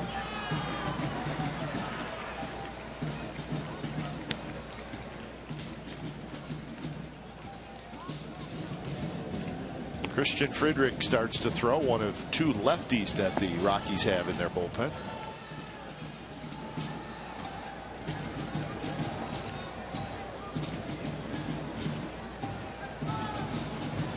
Pitch out, Simeon not going, so now it's 2-2. 97 pitches for Hale. Well, important thing here for Billy Burns, he's been hitting down on the ball with the 3 ground balls, and continue that same path through the zone, down and either on the ground with the ground ball or line drive.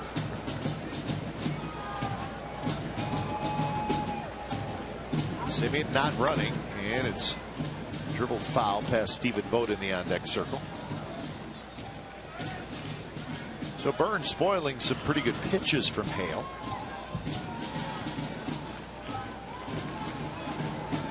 The Rockies infielders are playing shallow, and maybe a couple steps more than normal. This one's hit in the air down the left field line, and a running catch in foul territory by Brandon Barnes. He covered a lot of ground. He's playing that way a little bit, but he's got good speed and very good range in the outfield. Well, really, if you look at the Rockies outfield, similar to what the A's have had on a number of occasions where you had 3 center fielders playing, because Barnes played in center in Houston. Carlos Gonzalez, of course, played in center. He's played all 3 outfield positions, but that is a lot of speed, a lot of ground to cover, and they can do it. And in fact, I think I remember reading where Carlos Gonzalez, with his strong arm, was moved to right field, stayed there because of his ability to throw to third and home. First pitch to Vogt, hit on the ground to Paulson, who smothers it, steps on the bag side, retired. A hit and a runner left, and the A's lead 5-0 after 7.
So 5-0. It's the top of the 8th inning.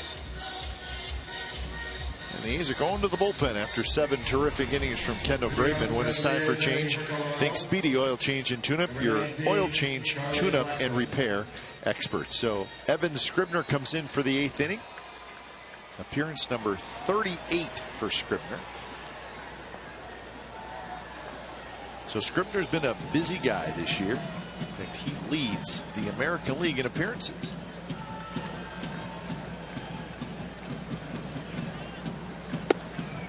So he faces the top of this Rockies lineup.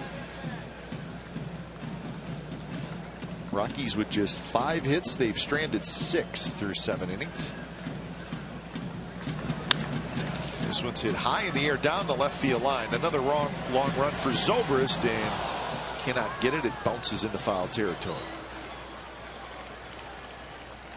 So 1-1 the count to Blackman. Another popular event here at the Coliseum, the 16th annual A's Root Beer Float Day is set for Wednesday, July the 22nd. A's players, coaches, local celebrities, and more will serve fans root beer floats for $3 each. Proceeds benefit JDRF, adding to the more than 400,000 the event has raised throughout the years.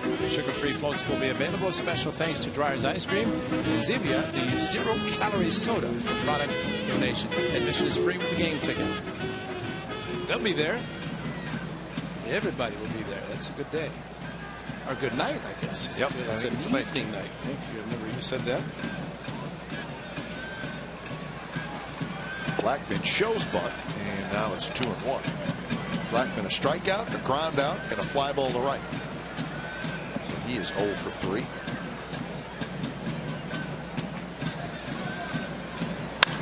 And that one is hit high in the air to right field. Reddick at the wall looking up, and that one is gone. Bounced off the top of the out-of-town scoreboard, and Charlie Blackman has the Rockies on the board. It's 5-1. A towering drive that dropped right on that flat area above the scoreboard, which is about 3 or 4 feet wide. He said he's a good hitter, and he proved it there. Pitcher in the inner half of the plate. Only about 40 rows at Coors Field. Nighttime, just on the little ledge above the out-of-town scoreboard. So for Blackman, his 10th home run of the year, and just like that, Pomeranz will get up.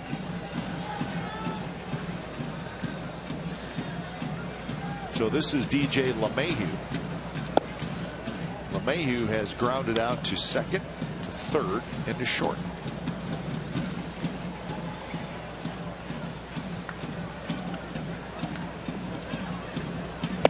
Swing and a miss.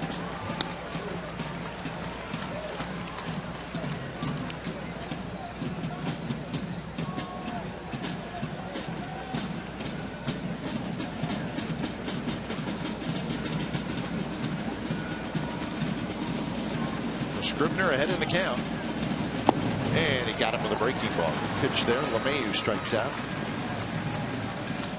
Cutter that turned into a little bit bigger, almost like a slider for Scribner. The good one started outside, and well, that is a great pitch. You can start the outside corner, breaking away off of the plate, but still looks like a strike. It ended up being a swing. So Tulowitzki hits, and this is the way you want Tulowitzki to hit, with nobody on base. He's walked and singled twice, so yet to be retired by the A's. But each time he has come up, the bases have been empty.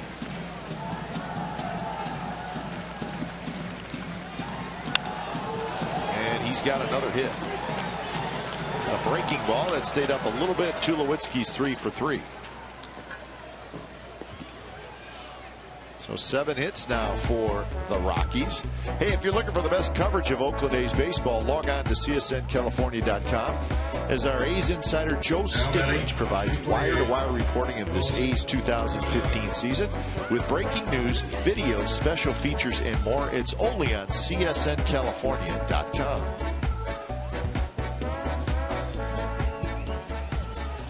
So a 1-out single by Tulowitzki. Blackman with the home run earlier in the inning. 5-1 A's.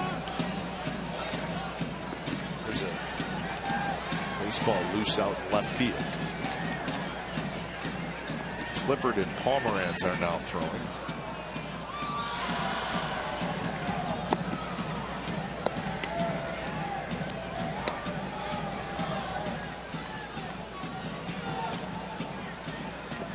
Arenado is 1 for 3. First pitch missed somewhere. Don't know where.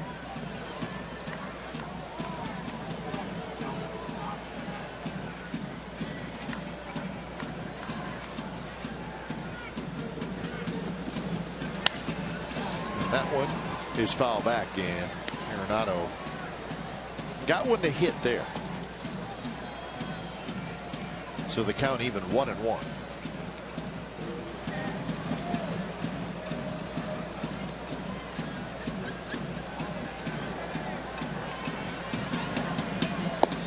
Lays off the hard cutter down and away. Well, definitely staying away no matter who is pitching, and in this case with Scribner, he's staying away from Arenado.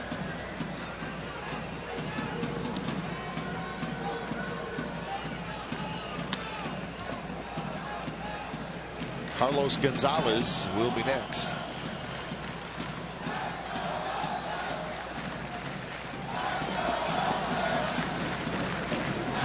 You just kind of want to get through this part of the order.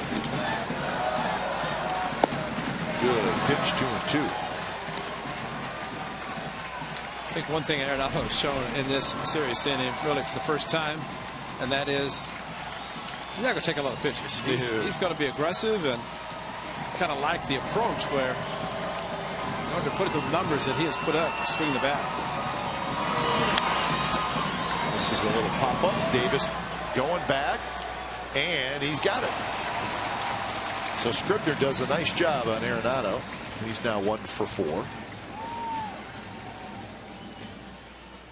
And that'll bring up Carlos Gonzalez. Bob Melvin out of the dugout. So he wants Drew Pomeranz. So Pomeranz coming in. 2 outs in the top of the 8th. A's leading 5-1.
With salute to armed forces fireworks night, FDA's take on the Mariners 6:05 p.m. contest. Fans can watch the postgame fireworks show from the outfield grass, but as always, on-field capacity is limited.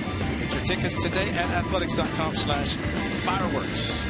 3rd of 6 will be this Friday against the Mariners. At least follow the Mariners game, and always look forward to another great fireworks show here at the Coliseum. So here is Drew Pomeranz. One job, and that's to get Carlos Gonzalez, the left-handed hitter. So we're starting to see Pomeranz in these situations more, Ray. Yeah. Need to get a left-handed hitter out late in the game. Last year, Abad did it so well, but he has not pitched as well this year. Bob Melvin's looking for somebody to be able to do that. First pitch, good fastball, and Gonzalez had a mighty swing. I think it takes sometimes a chance to recognize the role that you have, and in the case of Pomeranz, he knows he can come in and not have to pace himself. He talked to us after saving the game in Texas. When the role is there, got in and out of some trouble.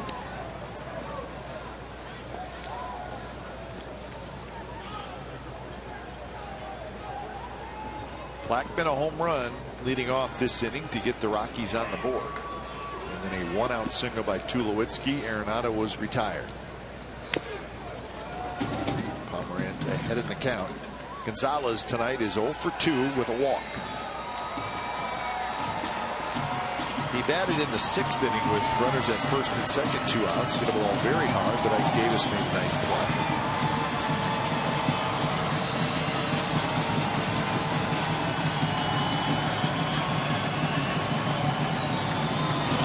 Swing and a miss on a high fastball, 93 miles an hour, and Gonzalez chased it. So nice job by Drew Pomeranz. A run for the Rockies, bottom of the 8th coming up.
Colorado 5-9-0 for the Athletics. David Hale is done. He went 7 innings, 5 earned runs, 4 coming in the first. Kendall Graveman, another fine start, 7 shutout innings. And Reddick, Davis, and Butler have all homered for the A's. So the A's went homerless over the weekend, but they hit 3 tonight. Game 1 of this series. So when it's time for change, think Speedy Oil Change and Tune-Up, your oil change, tune-up, and repair experts. It's Christian Friedrich coming in for the 33rd time.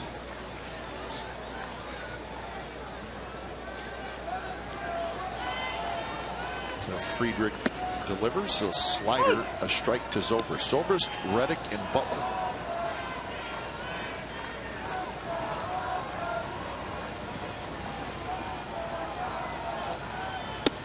Friedrich was the Rockies' first-round draft pick in 2008.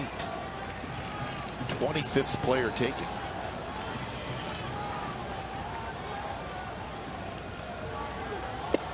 Fastball a little bit inside. Well, the fastball about 92, which is pretty good for a left-hander. And of course, that time going inside part of the plate. Usually they just take it to the outer part. Cut it inside.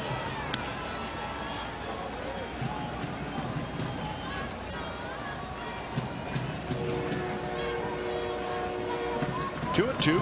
Zobrist is 0 for 3 tonight. He bounces that one foul.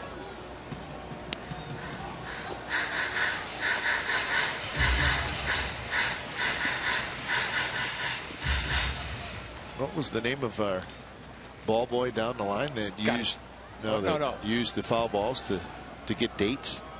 What was his name again? Like 3-4 years ago. Forgot about him. Kevin, that's right. He's always blushing. And the red cheeks. Really only worked 1 year. He had one good year. I think Brian Davis said he's getting married. I have to ask Brian about that because I think it's Kevin. Yeah, he's on Good Morning America. I mean, that's right. That's right. He flew to New York. I mean, he's doing it all. Rock star. And the home plate umpire, Dan Bellino, says you went around. Zobrist just once should have checked, and that's a fair argument. But Bellino called it himself. You know who is doing the Adrian Beltre? Mike Trout of the Angels is doing it. And see, he pointed and all he's doing is say, just ask. Still don't see how an umpire can do that and why they would even consider making the call themselves. I'd check every time. Every time. I would not make a call until the catcher asks, and then you confirm it. But they continue to do it, and I have no explanation as to why. So with one out, Reddick hits against Christian Friedrich. Good breaking ball from Friedrich.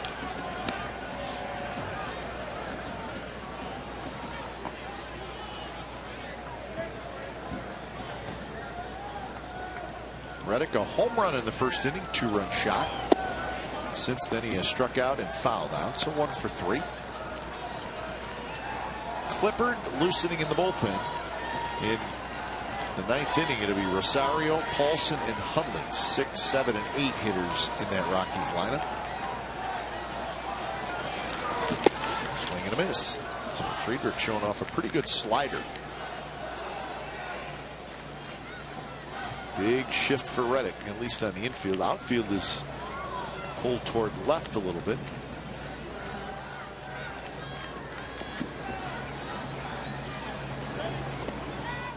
So full count. Butler to follow. Angels leading the Yankees 4-1. Top of the 8th inning.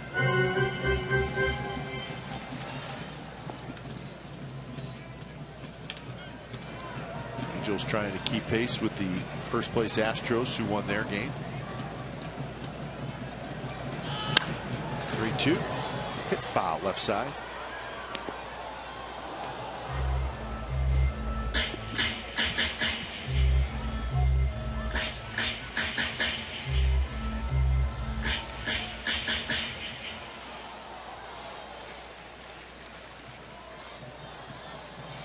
Another 3-2 from Friedrich.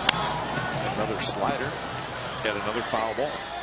This one into the second level. Kev, you know, we talked about the A's only 1 for 17 runners in score position over the weekend against the Royals. Tonight, they don't have a hit with the runner in score position. Matter of fact, Hale did a great job after, because he had a double on Davis in the 6th inning. That's the only time. Otherwise, the first inning, those came with runner at first and the solo home run Butler. But at least the production tonight with the home runs have paid off. Even though they have not been in scoring position, they will take them, and Reddick will take that cut fastball off the plate. So join us tomorrow. It'll be game 2 of the series. Jorge De La Rosa against Sonny Gray. Our coverage begins at 6:30 with A's pregame live. You get complete A's coverage every night on Sportsnet Central and CSNCalifornia.com. So tomorrow night, game 2. De La Rosa, a lefty, against Sonny Gray. A day game on Wednesday before the Mariners come to town for 4. So Felix Hernandez pitched yesterday, right? So he'll pitch against the A's. Well, let's see. The Mariners actually have a 2-game series. They're not playing today, so they have a 2-game series in San Diego, right? Yeah. And then here, so that would make him scheduled for Saturday.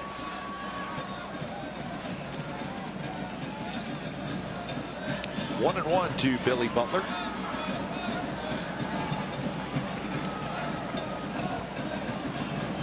Felix came into the American League Faced the A's, did a great job, and all those players were saying, "I'm going to see him about 6 times a year." Just figured out. That's why a lot of times in spring training you'll see pitchers like King Felix will not face the American League Western Division teams, and they're all 5 teams are in the Valley spring training. So if his start comes up, you go to the minor leagues. You know what he's going to do and how tough it's going to be, but he will not face him in spring training. Butler swinging a ball 2-2. Well, good fastball hitter here with Billy Butler in the first, actually the 3rd inning. 4th inning, make it a solo shot straightaway center field on a 3-1 fastball. Billy Butler, a couple of hits, first 2 at bats, trying to have a real good night. Maybe had some breakfast with his country breakfast. That's true. That would help. Yeah. I used mine today. It felt pretty good after. Did you put it over your head or just no, just right in front of me? Yeah. So you had your gnome in your backyard. You had your country breakfast bowl with breakfast. Yeah. Fleece blanket, fleece warm. Charlie O shirt on. Charlie O t-shirt. My fleece blanket. What else? You probably listened to Stephen Vogt's referee calls on the bobblehead. That's right. I had my mustache socks on. And you can't wait for the It was Hello a Kitty. good morning. And the Hello Kitty bobblehead. Good morning. Shot fair. Headed for the corner. Here comes Reddick. He stumbles a little bit around second, but they're going to wave him home, and he will score. And the ball scoots past everybody. Frederick's chasing it down. Butler's going to go to third. It's 6-1.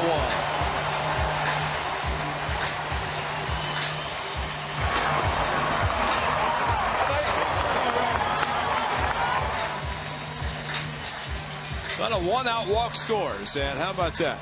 Hey, a good job, and Billy Butler getting the cut fastball raked down the left field line, and hitters appreciate being able to score and get an RBI. And Josh Reddick, as he approached and rounded and thought, oh, it's an E6 going to third, but Josh Reddick scoring from first base. Mike Gallego, that's another bobblehead coming out with the automatic arm. Gotta get that one. He'll have that one, and he'll be listening to Stephen Vogt make the referee calls as he's doing that. Ike Davis had a rip. Pops it up on the infield. The infield is playing in with Butler at third, so Ike Davis is retired. Cannot get that run home. Well, a good night for Billy Butler, and unfortunately, A's get a runner at third base and less than 2 outs, and do not get him in. Now batting third baseman. So the infield can move back. Again, that's a double and an RBI for Butler and an E6, allowing him to go to third. So here's Laurie. He's looking for his first hit tonight. So even with the 6-1 lead, Clippard is going to come in. Laurie, right field. Gonzalez dives, can't get it, rolls past him all the way to the wall. Butler scores. Laurie's digging around second, headed for third, and he's going to make it. And it's 7-1, the A's lead. This guy's smiling and clapping. They were watching Brett Laurie run, and we all were. And you just know when an outfielder dives for a ball, misses it, and Brett Laurie, another great job opposite field hitting for him. And Carlos Gonzalez did a great effort, could not come up with it, hit the ground, had to pop up quickly, but Brett Laurie saw that. And he's running, he thinks he's got a base hit, and here he goes.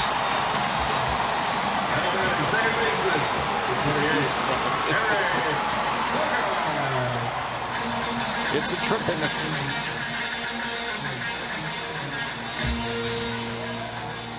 It's been a while, but he'll take the triple and the RBI. 36 RBIs now. Picked up Ike Davis.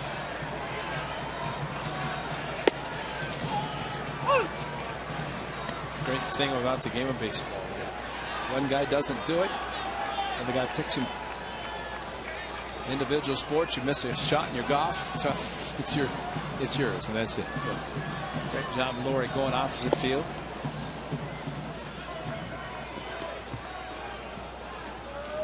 So 0-2 to Sogard. He's got a hit tonight, early, second inning. He's with 11 hits, 3 home runs. couple of doubles tonight in that triple.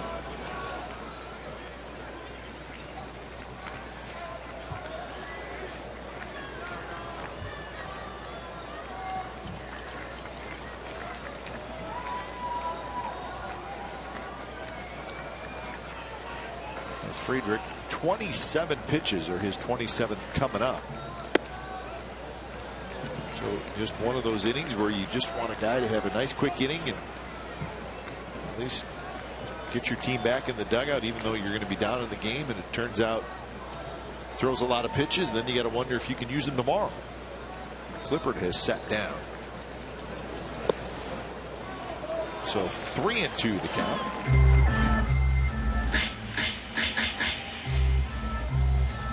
And it's funny, Ray, you look at the infielders, they're kind of walking around. That will a lot of pitches.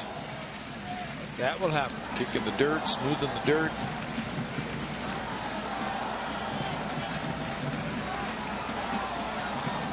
And a 3-2 pitch is high. So it was 0-2, and it goes to 3-2, and then a high fastball. So the inning continues. A's have scored twice. You look at what David Hale did tonight, and while he gave up 4 runs in the first inning, talk about really becoming a long man, doing a very good job. He gave up just 1 run after that, did not walk a batter. Here Friedrich comes in and walks 2. 1 is scored, and another one at first base after starting Sogard 0-2.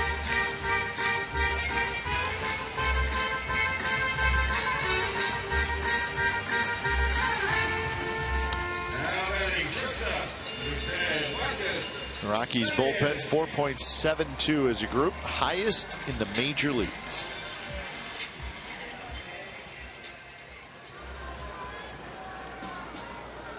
I always feel like if the Rockies could get their ERA in the middle of the pack, they'd be okay, but they just can't seem to do that. Simeon hits one high and deep to right, but Gonzalez is going to have room. He's a step or 2 onto the warning track. He grabs it side retired. So a couple of runs for the A's. Laurie with a triple, and it's 7-1 as we go to the 9th.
On Comcast Sportsnet California is brought to you by Toyota, the full-line automaker with the longest-lasting vehicles in America. Toyota, let's go places.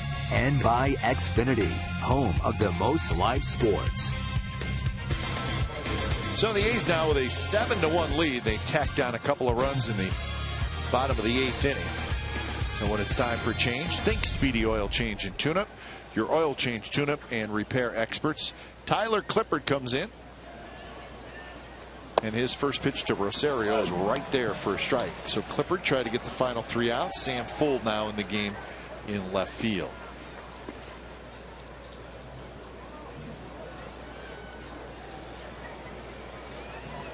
Clippard did not pitch over the weekend. He last pitched on Thursday in Texas.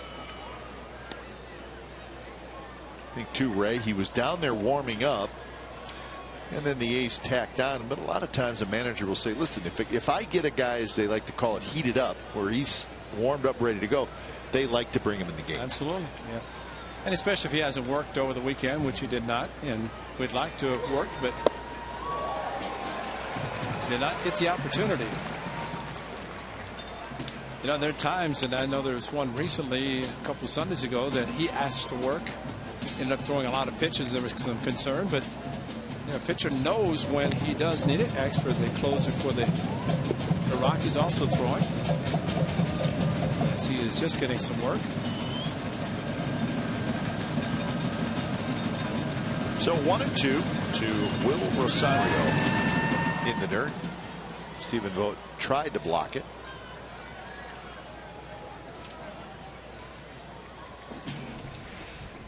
This is a 2-strike attempt, because if he swings, you want to be able to block it, and not necessary.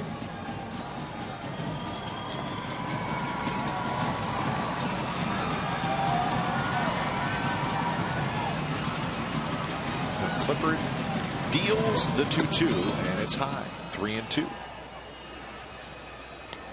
Ben Paulson to hit next, and then Hundley here in the 9th.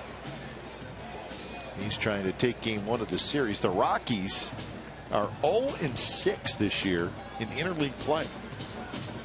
They lost all 4 games to the Astros, and they've lost twice to the Angels.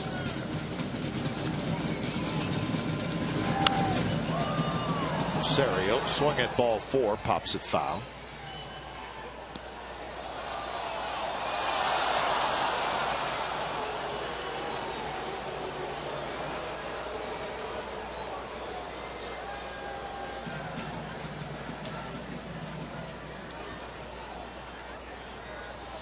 Clippard's ready. Rosario still not in the batter's box. You like those guys, don't you? Oh my goodness. Don't quite understand what they're doing out there.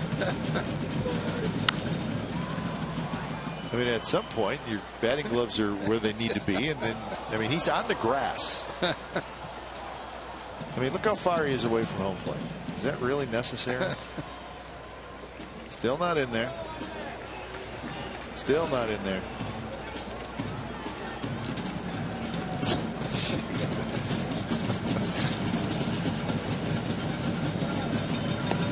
And there's the walk. So Clippard not going to be real happy with that. Here's tonight's Honda play of the game. Kendall Graveman coming off a start against the Rangers, in which he pitched well, 7+ innings, got a lot of run support, took advantage of it tonight. A couple of double plays. This one a 4-6-3. Going to have the line drive double play. Good strikeout pitch there. Kendall Graveman, an excellent job. 7 innings in. Remember, in the 6th inning, Scribner was warming up. He was close to coming out of the game. Ended up staying in, pitching 7 complete. So our Honda player of the game goes to Kendall Graveman. Here's Ben Paulson, left-handed hitter, who takes a strike. A single, walk, and a fly ball in the left field for Paulson.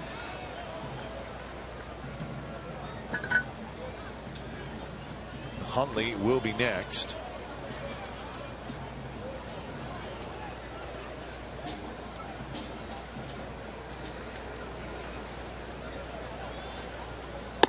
Not close. 1-1.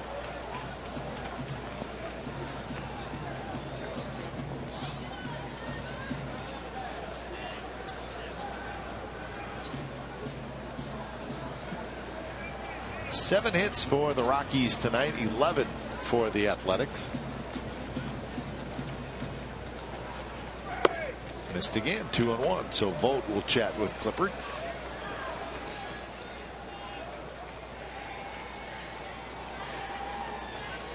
We talked about this, Kevin, how relievers, when they come in, especially in a non-safe situation, how they approach it. And Tyler Clippard has said a number of times that he approaches it as if it's a safe situation, which you have to do, because otherwise your numbers get inflated. So that's not an issue. Maybe inactivity is the biggest issue for him tonight.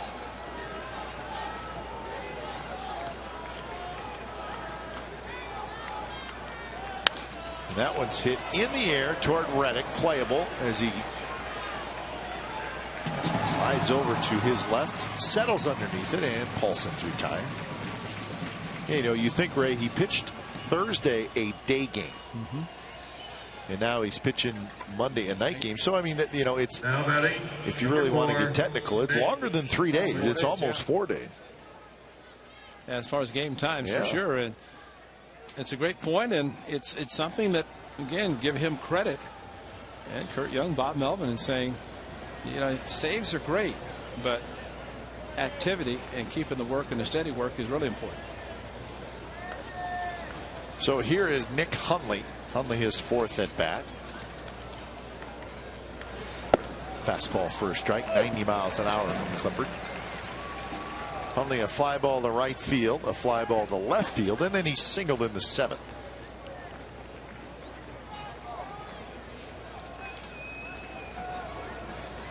The A's pitching staff has been able to keep this powerful Rockies lineup in check tonight. Swing and a miss. 0-2. They got Paulson on a changeup, and now coming back to Hundley. He's using both fastball and changeup.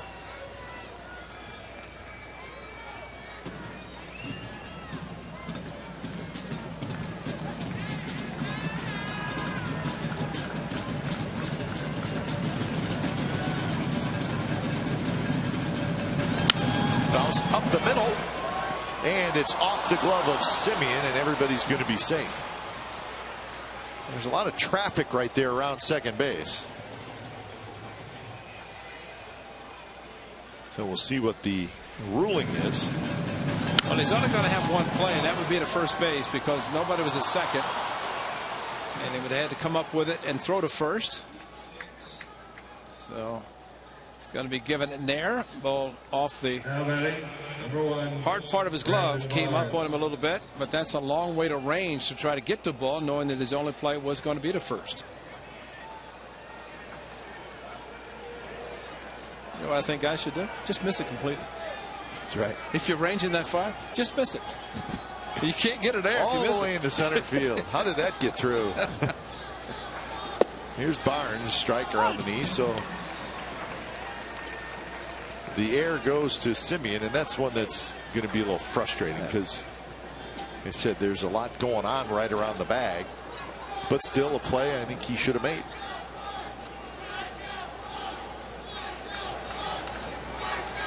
So Brandon Barnes, who runs pretty well, but Clippard would love to get a ground ball and end this thing. Strike outside corner, 0-2. Thank you. A little bit. A little bit.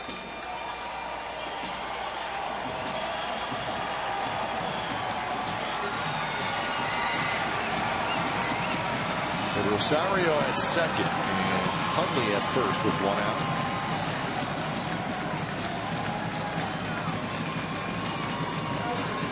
And a nasty pitch, and Barnes really had no chance. Strikeout for out number 2 here in the 9th inning.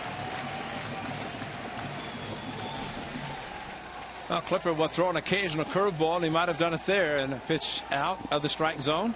I was going to say that just acted different than his split changeup that he threw. Yeah, he'll throw a curveball, and I think he just did there, and it's not a pitch he throws a lot, but maybe just as a different look. And Brandon Barnes got the different look. So here's the leadoff man, Charlie Blackmon. Blackmon homered in the 8th for the Rockies' only run. A high towering drive that bounced right on top of the out-of-town scoreboard. First pitch is a strike. So that's Blackmon's only hit, 1 for 4.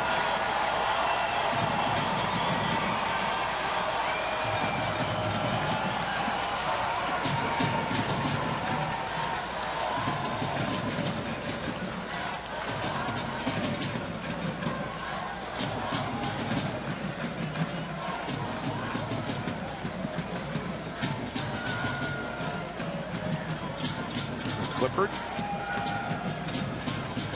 Just a quick look at Rosario.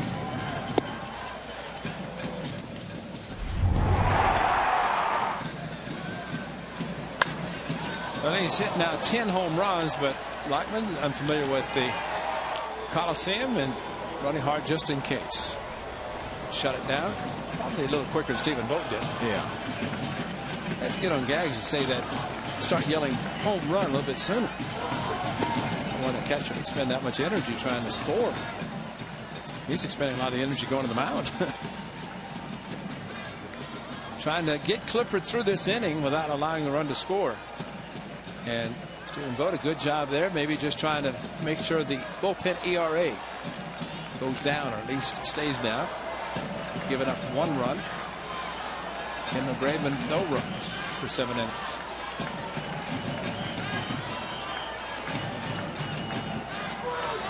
Blackman jammed a little bit, fouls it back. So now the count even 2-2. 22 pitches so far in the 9th inning for Tyler Clippard.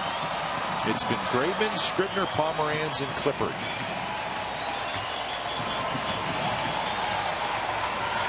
He's trying to bounce back from the weekend.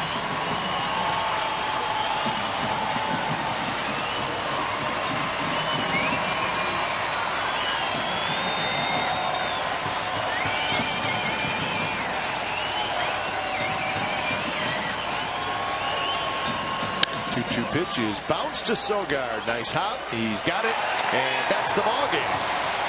So the A's get this 3-game interleague series started out on the right foot as they win it tonight thanks to some early runs. In fact, a 2-run homer by Reddick and a 2-run homer by Ike Davis in the very first inning. Butler homered later, and when it's all said and done, the A's take game 1 of the series. So final score, it's the Athletics 7 and the Rockies 1. You've been watching Oakland A's baseball on Comcast Sportsnet California, part of the NBC Sports Group. Don't go away. A's postgame live with Brody Brazil and Bip Roberts starts right now.